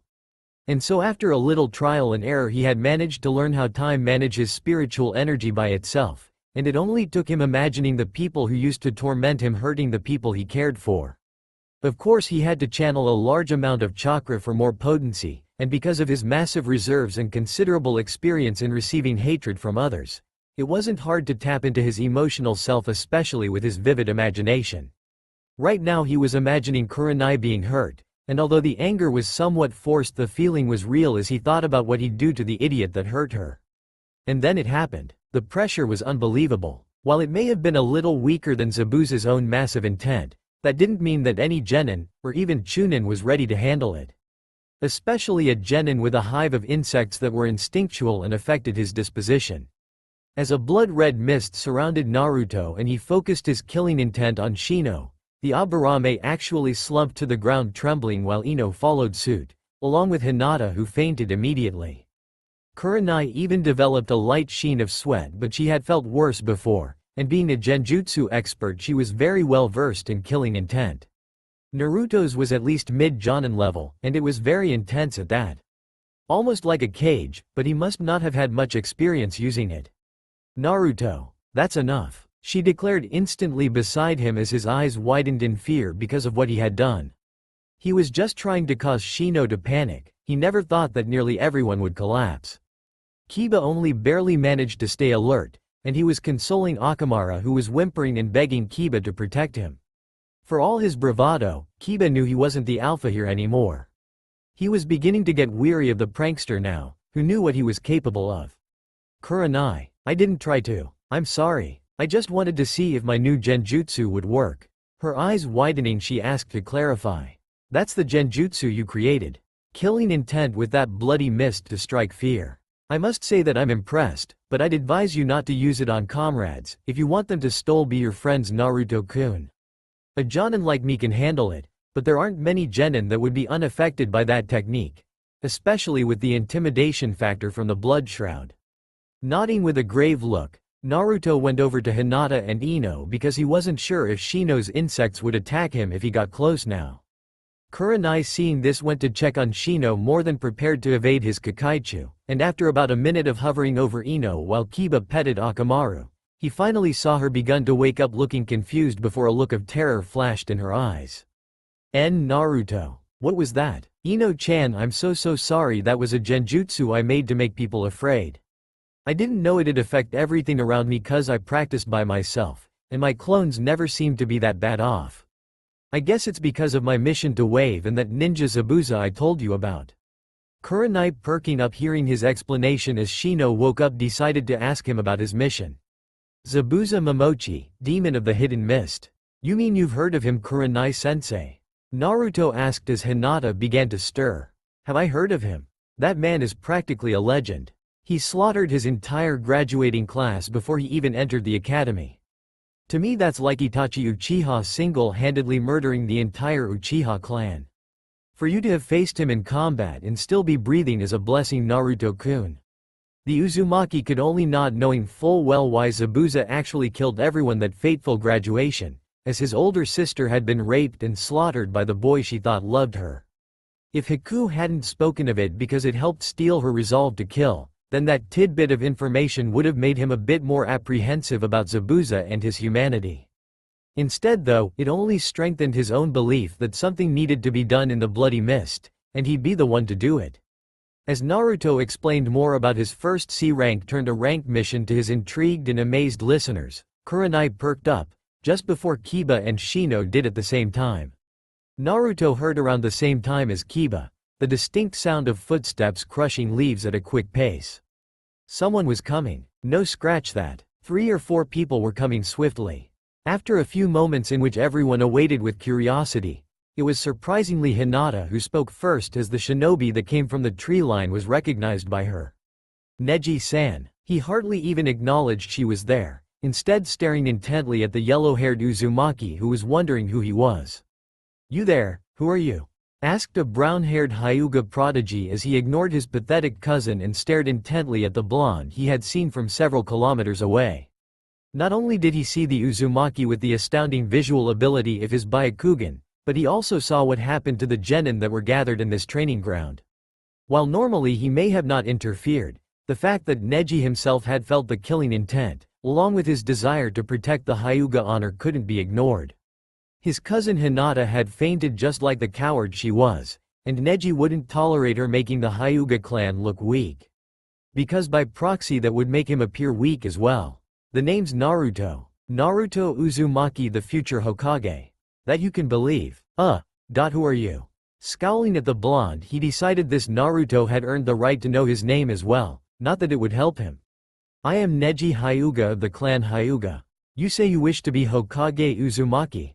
It's not just a wish, I'll become Hokage and then I'll protect everyone in the village Datbeo.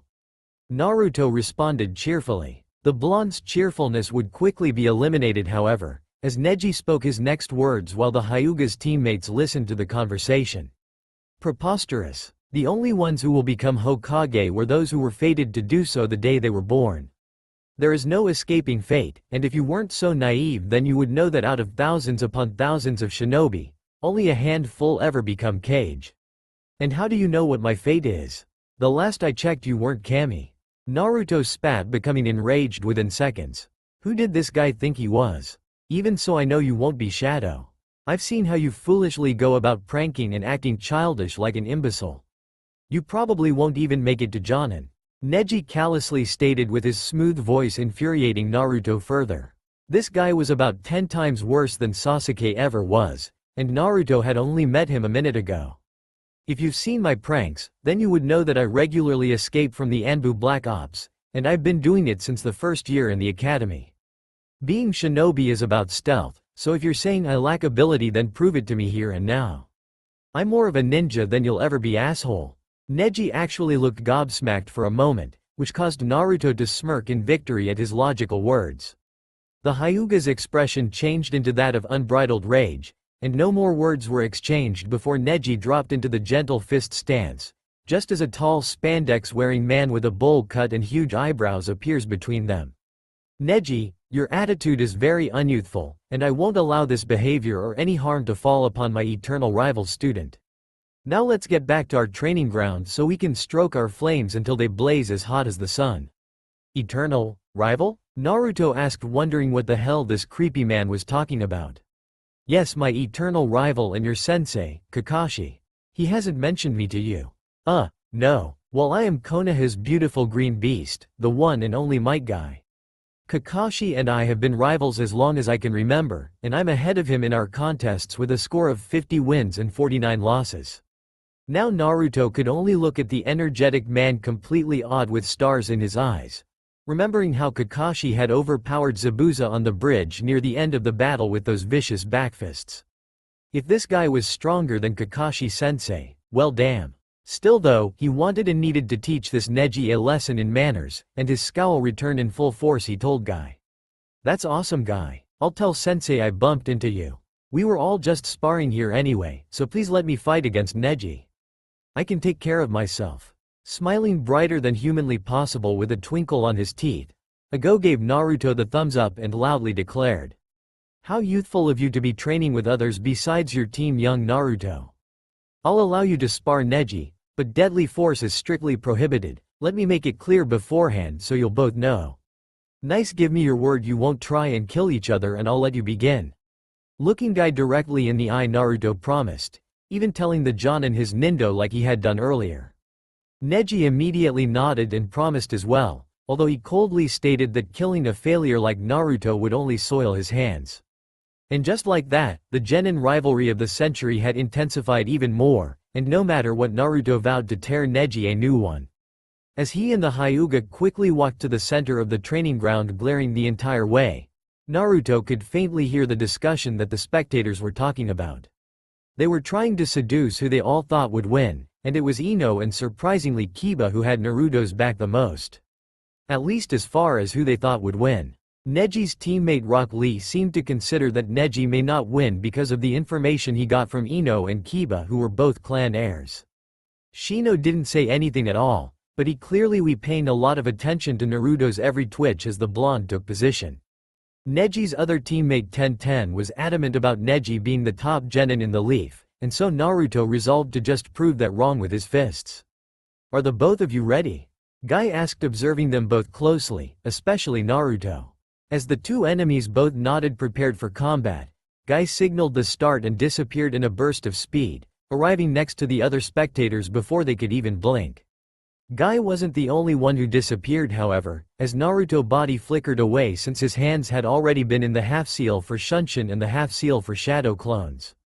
Reappearing about 40 feet away from Neji, the Uzumaki decided to just demolish him with everything he had. He did decide not to use his bloody mist jutsu, however, only because of his friends that were watching though. It would have been sweet to watch Neji curl up into a ball though. As 5 clones appeared, even Neji was impressed by what happened next, which is probably why he activated his Byakugan. 2 clones transformed into kunai, which Naruto took hold of.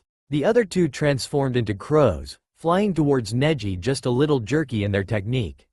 The last clone just disappeared in a body flicker, appearing a moment later behind Neji about 30 feet from the Hyuga. As the clone behind Neji went through hand seals, the crows were just getting within range, and when they were close enough they changed back into Naruto already attacking. The first crow came and transformed into a skid like a baseball player, and it rose up into a powerful jumping knee strike that Neji sidestepped with ease.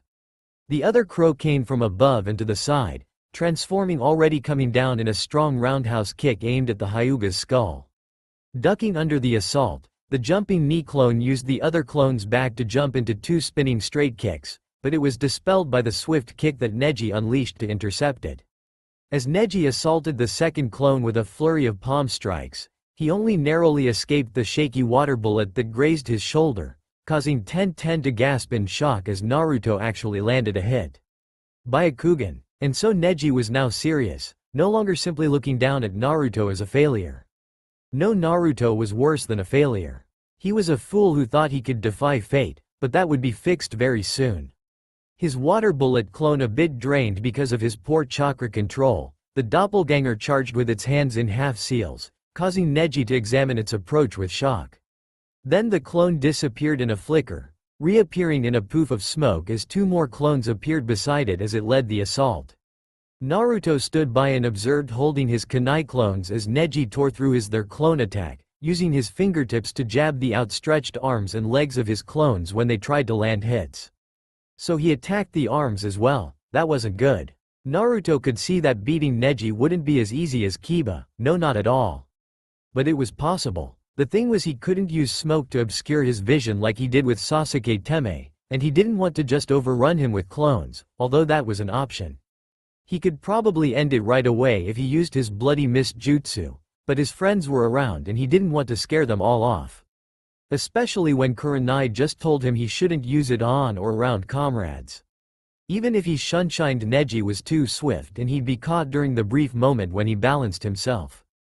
That basically left his kunai clones, crow clones, and the water bullet since he assumed the hidden mist jutsu wouldn't work if the Byakugan threw it. While he was curious to test it out, he didn't want to risk giving this asshole the advantage. Thinking quickly as Neji burst toward him at high speed, Naruto threw the two kunai at nearly the same time, and the knives flew through the air while he used half-seals, once more frustrating Neji. The first clone transforming was dispelled as Neji evaded its sidekick white, tapping it without even turning his head as he continued forward. The second kunai turned into a clone throwing an overhead double fist blow, but Neji evaded this as well while striking it without looking. He was focused solely on the original. Too bad for Naruto had a plan, with a backup just in case. In a plume of smoke a flock of 15 crows appeared, all of them flying toward Neji, who halted his advance momentarily about 20 feet away from Naruto. That was his mistake. Focusing using water chakra to multiply his saliva, the blonde did the traditional hand seals for the water bullet jutsu as the crows surrounded Neji, flapping their wings furiously. I distract him outside of his reach. Half of them were struck by the lightning-fast strikes he used, and firing another shaky water bullet he watched in pleasure as it drew nearer and nearer to its target. And then he was sorely disappointed. Seeing the object rapidly coming toward him, Neji briefly gave it his attention, which was one way the first plan could have worked. Either the crows would distract Neji, and the bullet would hit. Or the bullet would distract Neji, and the crows would swarm him from all directions while he made kunai clones to throw above and a few to shunshin.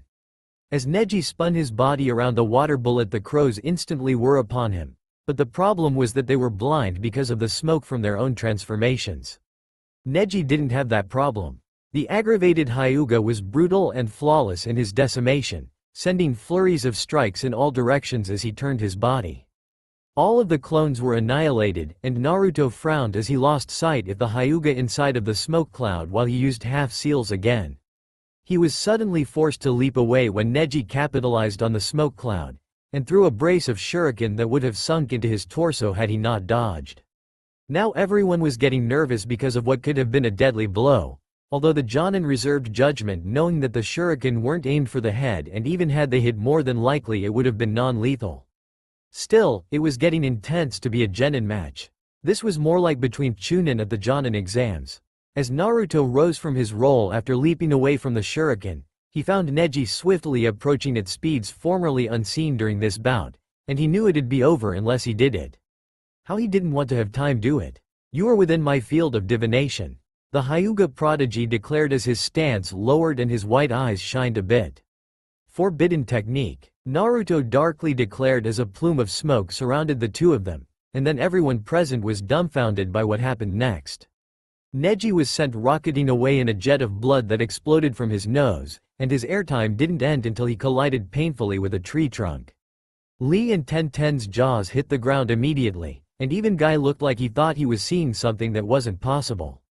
Everyone wondered what the forbidden technique could have been, and since Naruto ended it resulting in another large plume of smoke and stepped out, no one would ever know. And Neji would never say a word. All of a sudden, as Ino ran over to congratulate him, the mini-me bowl-cut spandex shinobi approached Naruto with a look of pure determination, declaring, "I am Rock Lee, and because you have defeated my eternal rival Neji, I challenge you to a match as your new eternal rival." Naruto just smirked and cracked his knuckles as the boy dropped into his Goken stance, fire blazing in his round eyes. It started off with cracked knuckles, but it ended with cracks in various places on Naruto's skeleton. The blonde shinobi had bruised ribs, a dislocated shoulder, a contused elbow, and even a bad case of whiplash. That was his reward for facing the beast that was called Rock Lee. Ironically, his name was Rock, and Naruto felt like he had just been stoned by the entire Leaf Village. Twice. And the entire fight he hadn't really gotten close at all. After Ino backed away seeing that Naruto accepted Lee's challenge and wished him luck, well, let's just say Ino may as well been Tsunade wishing the Uzumaki luck. Naruto, not knowing Lee's skill set, immediately shunshined for distance, already creating 5 shadow clones to test the spandex-wearing monster. And then Lee was upon him. It didn't matter that he had doppelgangers in between him and the green beast. The shadow clones kept Lee back about as good as a sheet of paper. The ninja slammed a barrage of fists into Naruto, and he didn't know how many times he got hit at first, but he was sure it was at least 20 times. All in the face, arms, chest, and stomach. Lee was so fast and direct that Naruto didn't even know his clones in front of him had been hit before he was assaulted. To say the least, it was very humbling, and the leaf hurricane kicks Naruto was hit with were the hardest blows he had ever received in his life. But as crazy as it sounded, Naruto wanted a rematch. As his eyes cracked open to see nothing but white, Naruto automatically knew just where he was from the familiar smell of cleaning solution and death. The Konoha Hospital. Rising from bed already using a hand seals to use a body flicker, the Uzumaki was surprised to see all of Team 8, along with Tenten, Guy, and Ino. His eyes wide with surprise, he grinned to all of them while standing up and said, "Great fight, Lee, let's have a rematch after I train some more. How did you get so fast? Were you using Shunshin?" Everyone was taken aback at his nonchalant attitude, since they all kind of thought he would have been more hostile. The blonde was showing a lot of respect for Lee, and they all saw he was trying to better himself from his serious question. Naruto looked hungry for the knowledge, and the blonde seemed to eye Guy as well as Kurenai as if considering their ability. They could feel the respect flowing from him, and they all were endeared to his bright attitude. "No, Naruto-san, I can't use jutsu at all, and so I've dedicated myself to mastering taijutsu and showing that hard work can pay off. Guy-sensei is the best teacher in the world to me, and because of him my flames of youth are scorching and only getting hotter." "That's awesome, Lee. Trust me when I say you'll show everyone how strong you are, and I know for a fact you'll be great. When I'm Hokage you'll be my top Jonin Datbayo. But I have to ask, if you can't use jutsu, why don't you focus in Shuriken Jutsu too? If you combined that with how good you are now, you'll be unstoppable." Lee looked like he had actually been significantly moved by Naruto's statement, and he passionately replied with a nice guy pose. "An excellent idea, Naruto. Now that I think about it, my teammate Tenten had devoted herself to Shuriken Jutsu and is the best I've ever seen. She can throw anything, and expanding my expertise would only make me stronger. When you're Hokage, I'll defeat every missing nin single-handedly with my hands behind my back, and I'll always keep you on your toes so that your flames of youth never diminish.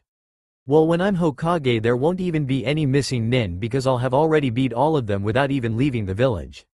You better stay strong enough to give a challenge, or I'll assign you endless D ranks until you improve." As the two started declaring grander and grander feats that they would accomplish together, Guy actually burst out in a flood of tears that couldn't be contained within him. They all saw how serious the two genin were, and somehow they knew that both of them probably would accomplish what they were saying. Naruto had basically defeated Kiba, Shino, Ino, Hinata, and Neji consecutively, although Ino and Hinata had been indirect. While Naruto knew a win was a win as far as Neji was concerned, a large part of him didn't like the fact that he won with the harem technique. It was true what Gigi said, the jutsu waijutsu was deadly. But Naruto wanted to be strong like Lee and be able to use jutsu instantly. Then he'd be so strong he could test himself against the old man. Tenten, cutting into the conversation, feeling compelled to get to know Naruto for some reason, asked, "Say Naruto, are you interested in Shuriken Jutsu?" Turning to the brunette beauty with a foxy smile he said, "Of course I am. I've been trying to learn to use needles for a while but they're so damn hard to use."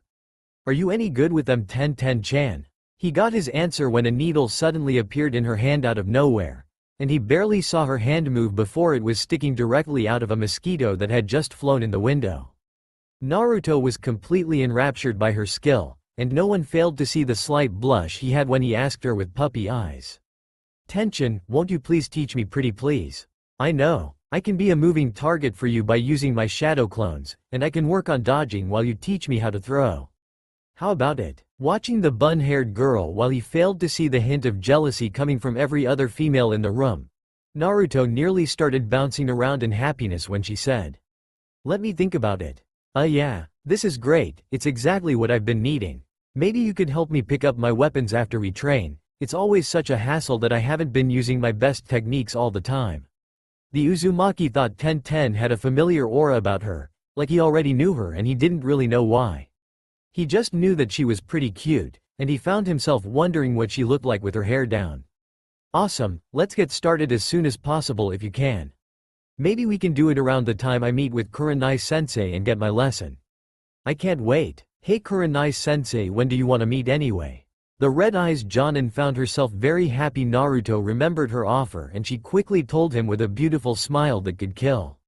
Well, maybe we can meet around sunset tomorrow Naruto-kun. That is if you're ready. Are you hurting anywhere? It's only been about an hour and a half since you fought. Rubbing the back of his head Naruto quickly replied. Yeah, Lee got me pretty good, didn't he? I can't let my subordinates be stronger than me, so I'll just have to improve until I can match his flames and surpass him. Don't worry though, I can already feel myself healing and I'll be fine by tomorrow morning. Kurenai, smiling and ignoring Guy's endless tears, was surprised when Naruto formally bowed to Shino, Hinata, and Ino, telling them, I just wanted to say I'm sorry again for that genjutsu, guys. I still want to fight you Shino, and I never got to see your real skill, although you did make me a bit nervous at first. Shino, straightening his posture a little, told Naruto. Think nothing of it. Why? Because it is logical to assume that I may face something similar someday. I was going to ask you if you would show me how you did it, but only if you feel like you can reveal this knowledge to me. Naruto didn't even think about it before nodding. He would need Shino strong in the future after all. In fact, he was going to try and take a vested interest in every shinobi he met, since they'd all be working for him someday anyway. It was actually one of the most important things he could do if he really wanted to be leader. Yeah, I'll show you. I think it'll go well with your style. You could distract your opponent and sneak your Kakaichu around to their side.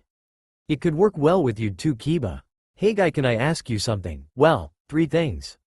As Kiba looked a bit surprised that Naruto was offering to help him get stronger, Guy's tears finally lessened and he sniffles before relying in the positive. First, how long have you been training Lee? I've been fanning Lee's flame for about a year now Naruto, why do you ask?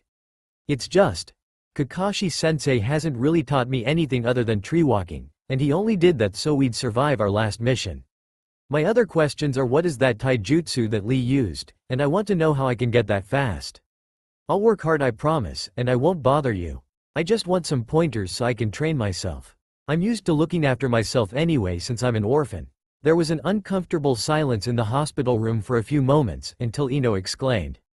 You mean you got that good by yourself, in 2 months? You were the dead last, and you just beat last year's Rookie of the Year without even taking a hit. Bowl cut aside, what you did was so cool Naruto-kun. Blushing and smiling Naruto replied. Thanks Ino-chan, I've just been working hard like Lee-san. You know I can help you get better too, if you still want to train with me. Now Ino had a faint blush and seeing her chance to tease she quickly said. Geez Naruto, asking me on another date him. You must really have a thing for your Ino-chan?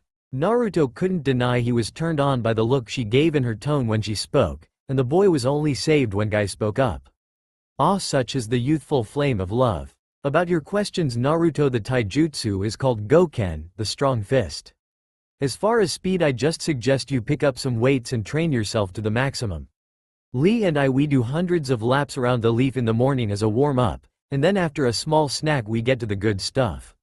Feel free to join us in the mornings if you like, and I'll try talking to Kakashi about training you more seriously. Ino got a tick mark while Kurenai, Hinata, and Ten glared at the girl while Guy spoke to Naruto. As the boy promised to start joining them in their morning exercises, Kiba also voiced his desire to join in, not wanting to be outdone by Naruto. Then Naruto and Guy began discussing taijutsu, with Lee and Kiba joining in. Shino even said a few things. The bug user also decided to join in Guy's morning exercises, and while Ino kind of wanted to, she just couldn't imagine hundreds of laps around the leaf. Things began winding down as they left the hospital together, Ino talking to Ten and Hinata, and she surprisingly turned the 3 into a small group. It seemed Ino had the same charisma Naruto had, if a little less. Naruto chatted away with Kurenai and Lee, which made Guy happy to see his young apprentice make such a good friend. Lee almost had no friends at all, and even Neji and Ten kept him at arm's length because of his quirks.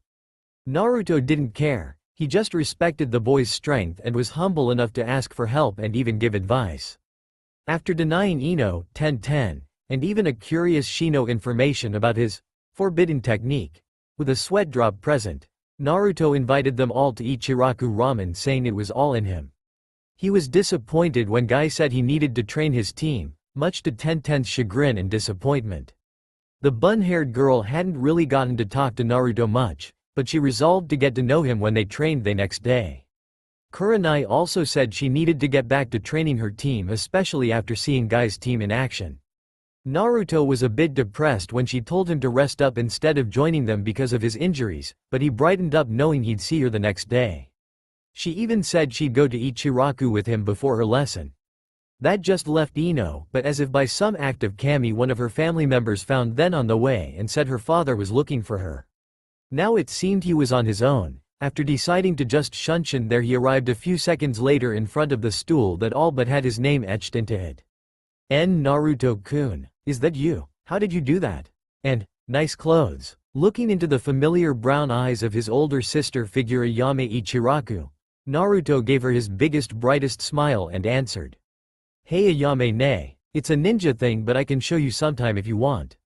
And thanks, it doesn't have a lot of orange besides the flames, but I kind of like it. Now let's get down to business here. How about 10 bowls of pork and 5 bowls of miso to get me started? Ayame couldn't help but blush a little as she went to prepare the ramen for the boy that was 4 years younger than her. When did he get so cute?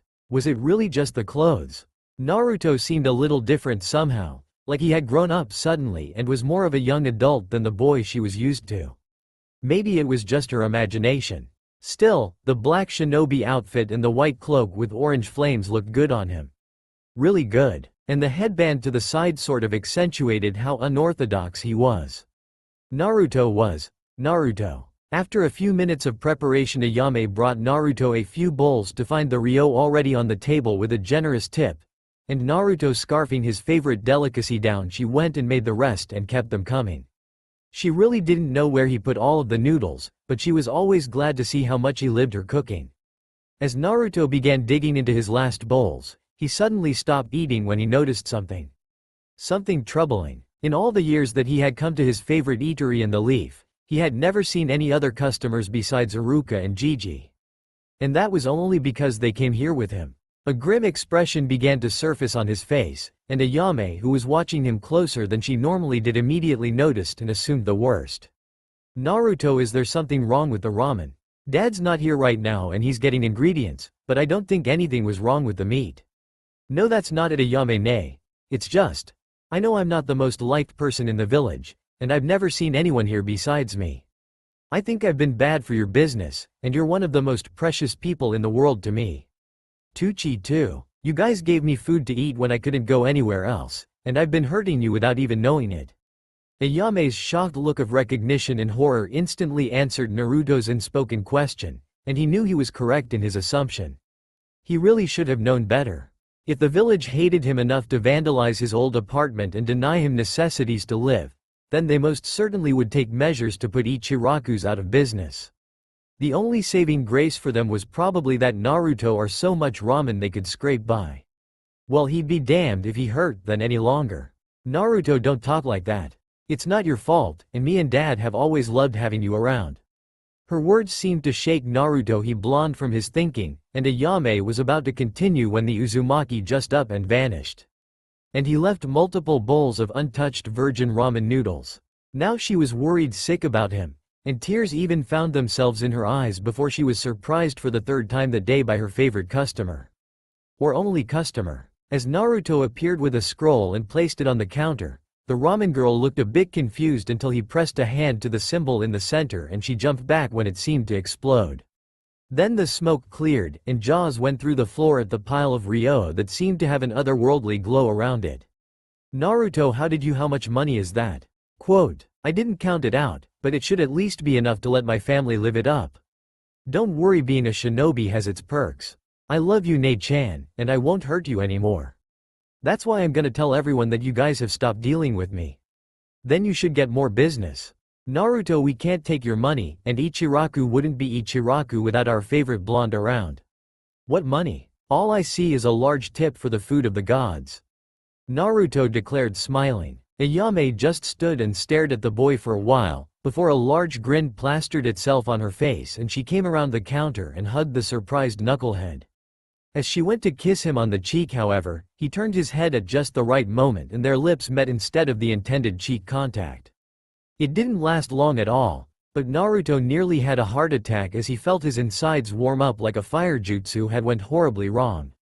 Ayame looked embarrassed as well, and a blush started developing as she thought about the spark she felt that caused her heart to stutter. She had never looked at Naruto in a romantic light before, but she knew from being around him that he would be perfect for her and they weren't even that far apart in age. Naruto was kind, ambitious, fun, cheerful, energetic, cute, a ninja, and he lived ramen even more than she did. It was with these thoughts that she captured his lips again, not really thinking about it but just following her instinct. Maybe she wouldn't have done it if he still wore that jumpsuit that made him look like a little kid, but now he just seemed older to her. More attractive, and he would never hurt her like those jerks she met in high school. He just wasn't like that. As Naruto stood completely still while Ayame leaned in toward him again, he felt his slumbering member awake as if rising from hibernation, and he unconsciously found himself taking a step forward to be closer to the young woman. Ayame nay, he softly said as their lips met again and she grabbed the back of his head, sticking her tongue into his mouth and moaning into him. Naruto couldn't stop himself from holding her close by wrapping his arms around her, relishing the feeling of his length pressing into her, surprising her with his hardness.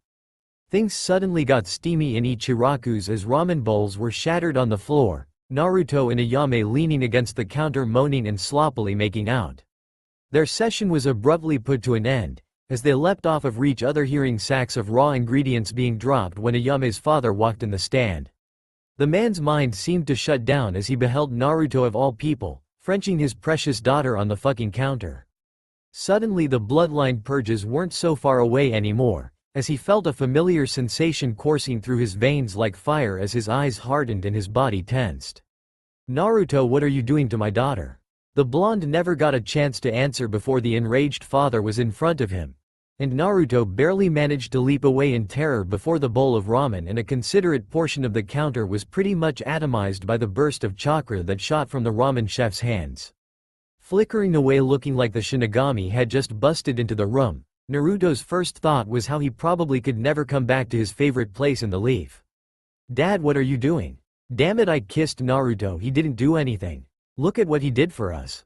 Ayame screamed with tears forming in her eyes. And Tucci saw it. The pile of Ryo that was more than he had ever seen in one place in all his long life. Leaving Water Country hadn't been easy all those years ago, but it was something he had done when his wife had suffered death instead of him. And it was all because of him. He never asked to be born the way he was, and deep down he felt that in a way the purge may have been justified as far as his blood went. The power that came from his hands could only kill. Nothing could be crafted or created from it. When his wife had died because of Ayame displaying their rare ability, he had massacred everyone in the proximity in order to save his daughter and to avenge her. And why did she have to die? Because he was too afraid to tell her of his trait. He had never been a ninja, but the instinct. It had always been there. But ninja were meant to kill, and all he wanted to do was create.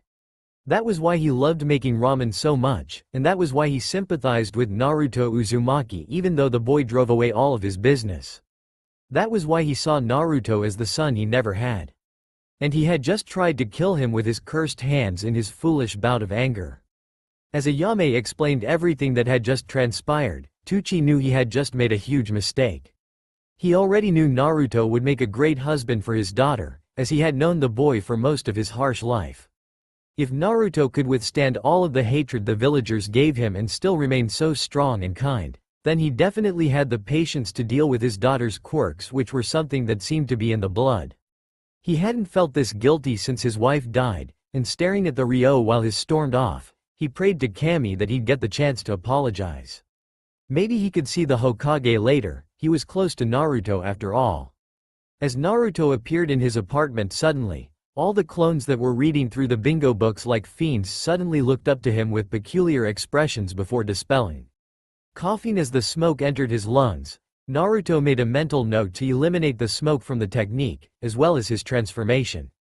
While it had its uses, the noise and smoke could be a hindrance, like his fight Neji when he lost sight of the Hyuga.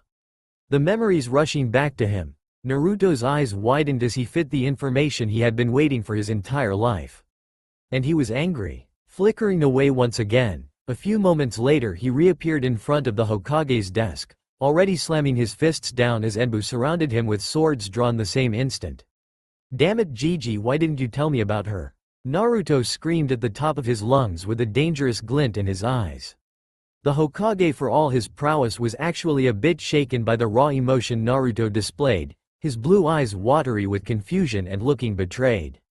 Who, Naruto? He asked, giving the Anbu a signal to leave the office and secure the perimeter, and they left immediately without question. My mom, Kushina Uzumaki. The Hokage seemed to age about 20 years within a single second, and the man sighed deeply before explaining himself. It's not that I didn't want to, or I wasn't going to Naruto. Your mother was both the heir to Whirlpool and a renowned kunoichi who had many enemies during the war. The fact that she was an Uzumaki skilled in Fuinjutsu made her a top target to Kumo and Iwa, since they banded together to destroy the Uzumaki clan in a time of peace. If they ever found out you were her son, then they'd surely send assassins for your head, or they'd try and kidnap you to use you to revive the Uzumaki in their villages. So what? You could have at least told me about her and what she was like. You could have taken me in and trained me in sealing, instead of leaving me to think I was just some unwanted orphan with no family. I had to find out about her from an old bingo book I got from a ninja that tried to kill me. Sarutobi flinched badly from the boy's cutting words, knowing full well that he should have done those very things. There was nearly nothing he could do to make it up to his surrogate grandson, and as he seemed to age even more, he sadly told Naruto. I can't tell you how sorry I really am, Naruto. This old man has made many mistakes, and you're right. I didn't train you because of my duty as Hokage, and I'm always so busy doing this cursed paperwork I never was there for you like I should have been. Please, forgive me. Naruto seemed to calm down a bit at Hiruzen's disheveled appearance and somber apology, and with a look of confusion he bitterly asked. Paperwork? I could take care of this paperwork without even having to touch it with my own hands. Don't tell me you don't know how.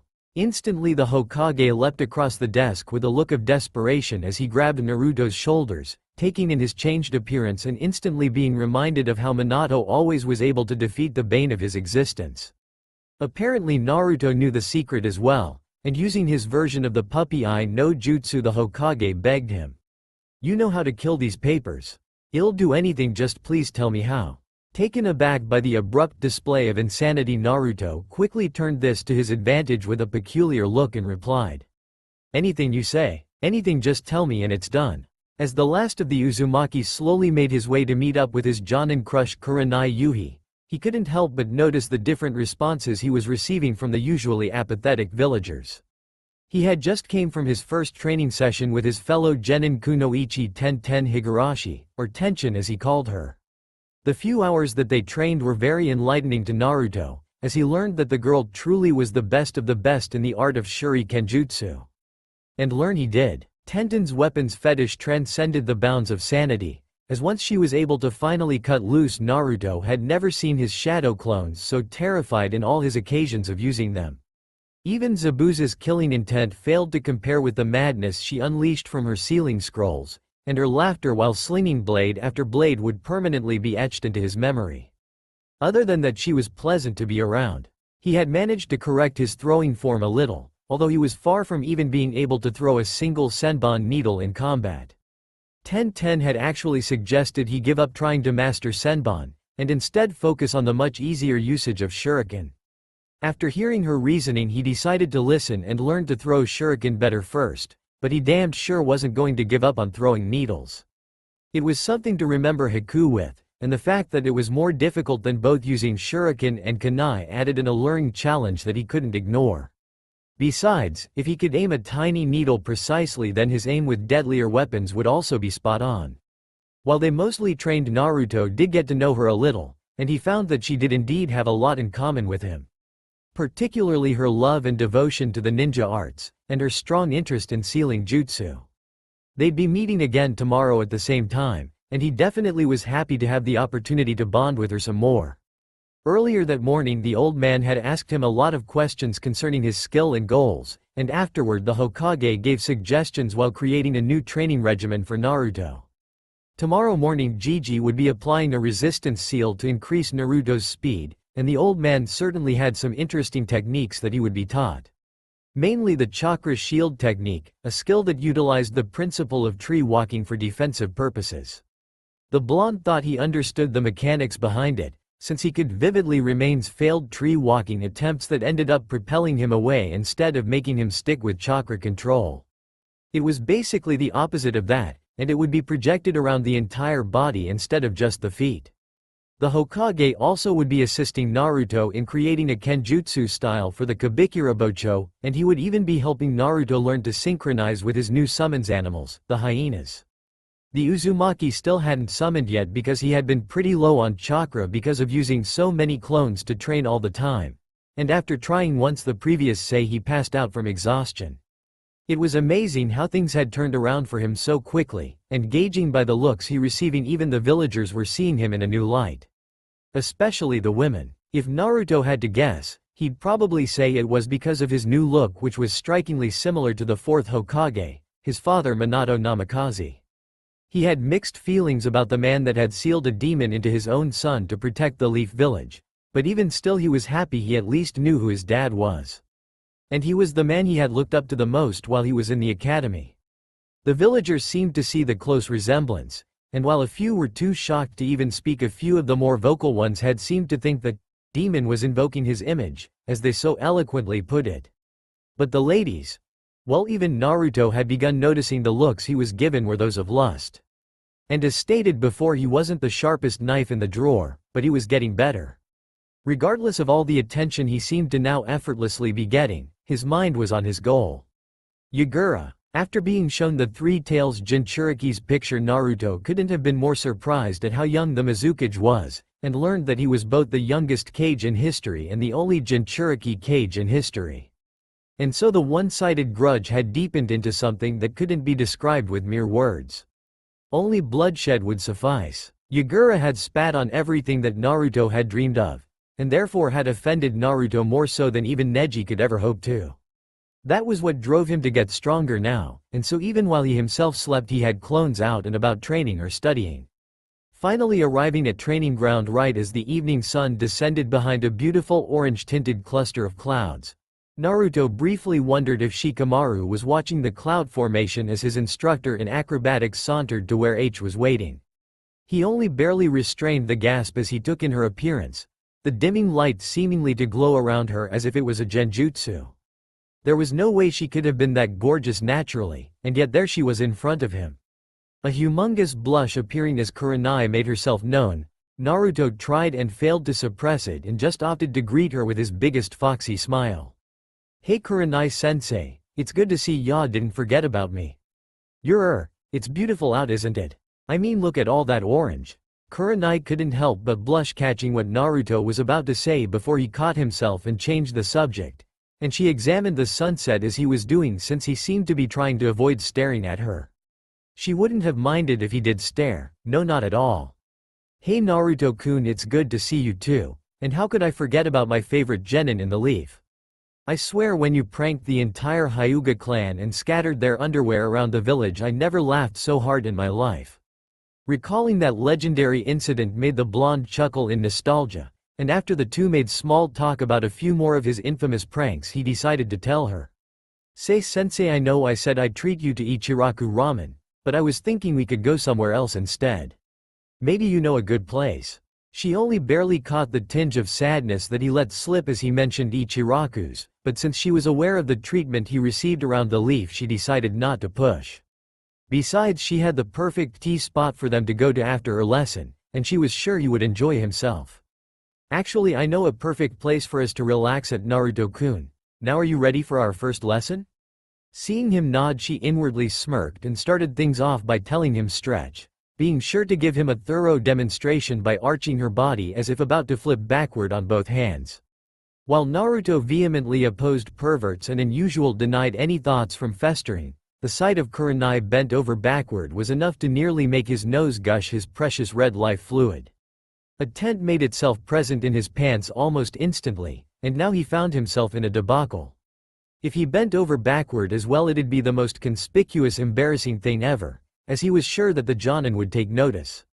It was with these thoughts that he quickly excused himself, saying that nature called, and the only thing he could do was envision a steamy bowl of ramen while he stood behind a tree to distract himself while he calmed down. Little did he know that Kurenai already knew what she had done to him, and the kunoichi was smirking in triumph at the reaction she got from him. Over the course of an hour or so, Naruto seemed to need to relieve himself several more times after the first, but he did manage to improve his movement in that short time. Kurenai had fixed his form so that he now did the basic backflip on his hands, and front flips in which his hands didn't touch the ground. As far as his side movement, he just did simple cartwheels, and he also spun around, which granted him swifter agility. Spin like Haku or Tobarama side movement in Ultimate Ninja Storm. After Kurenai was satisfied with his progress and made sure his form didn't slip back into the sloppy technique that it was previously, the two ninja made their way to a restaurant that Kurenai was familiar with. Naruto admittedly was extremely nervous, and it actually wasn't for the reason one might assume when you're going out with the Ice Queen of Konoha. His apprehension stemmed from his terrible treatment, and he didn't know if the restaurant would even let him in at all. With all the glare he was getting, he wondered why Kurenai would even risk being seen with him. He didn't know for sure, but he thought she was old enough to know about the Kyuubi, and even if she didn't, she was observant enough to notice his harsh treatment. She didn't seem to care, however, and as they made small talk during the brisk walk, it was amazingly easy to keep conversation with her. They mostly talked about Genjutsu, and Naruto also talked a lot about why he wanted to be Hokage. Why he would be Hokage. She seemed to be pleased and impressed with his changed reason for desiring the esteemed position, since she told him that protecting the village was a fine reason that spoke of how noble he was. She even said she believed he could do it, which was honestly a new experience for the Uzumaki. The only others that believed in him like that were Lee, Ayame, and Tucci, and maybe the old man. Juju did always say Naruto was like the will of fire incarnate, and he also said the most important thing the Hokage needed was the will of fire. As the Leaf Ninja reached their destination, Kurenai paused outside of the humble establishment with a smile that spoke of good memories and turned to Naruto, telling him, "Well, this is it. It's just a little hole in the wall, but they have the best sake in the village to me, and I've tried pretty much everyone's. I'm sure you'll like it here, Naruto-kun." "Nani, sake, aren't I too young to drink that stuff?" "Well, you did say you're almost 16, which is drinking age. Besides, we're ninja. If you can kill, I think you should be able to enjoy a little buzz, right?" Looking into the warm eyes of his crush as she smiled gently at him, Naruto just nodded and gave her a smile of his own as they entered the place called the Drunken Shadow. It was a dimly lit place that seemed to have a theme of warm colors that were illuminated by firelight. There were several booths that went along the back of the eatery for privacy, and there was a long bar in which several shinobi were sweated enjoying their downtime. The bartender didn't even look up from cleaning his saucers as Naruto and Kurenai walked to an empty booth silently, and quickly taking his seat and settling into the corner of the booth, Naruto made sure he couldn't be seen by the tender.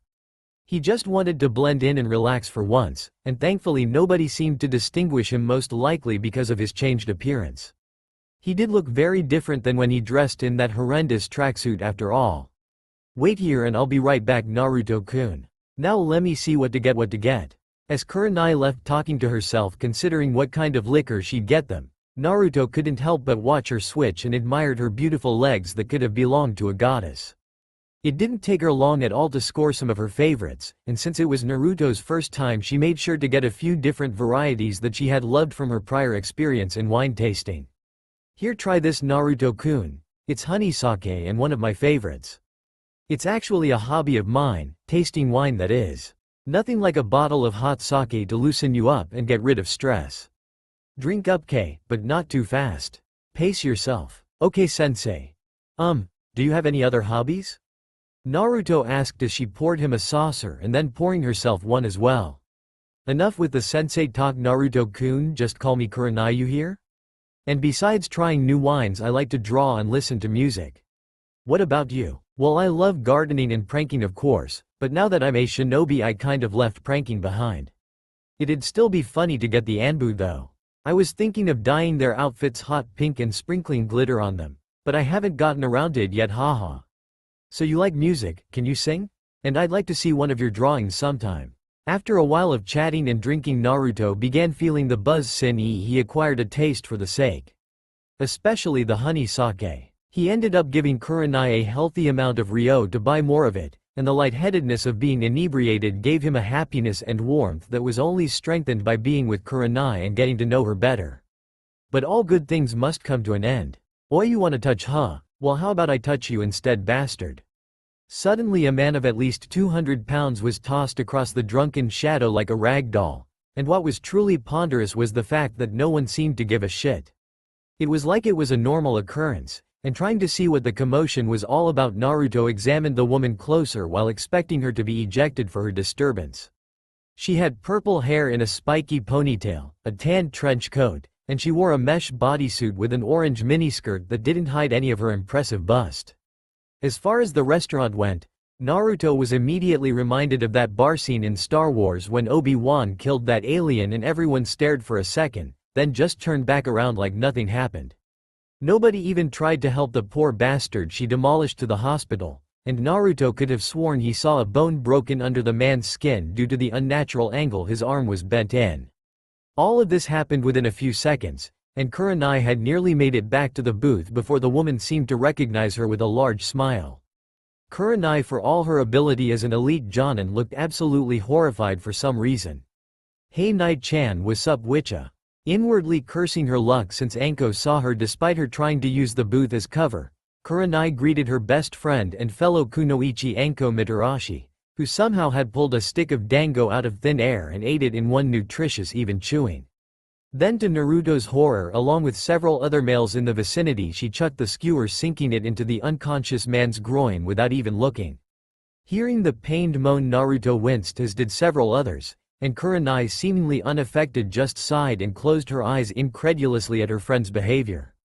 Then Anko, who took a bottle of Naruto's wine, drank straight from the bottle before noticing him and asked, "Hey, what's up with Blonda? I thought you were dating Asuma. Guess he didn't have enough balls, huh? So you went and got a boy toy him." Kurenai just rubbed her temple as she tried and failed to calm herself down, and Naruto, being shocked beyond belief at this woman's brazen personality, exclaimed, "Hey, don't talk to Kurenai-sensei like that, ya crazy lady. And that's my sake, damn it."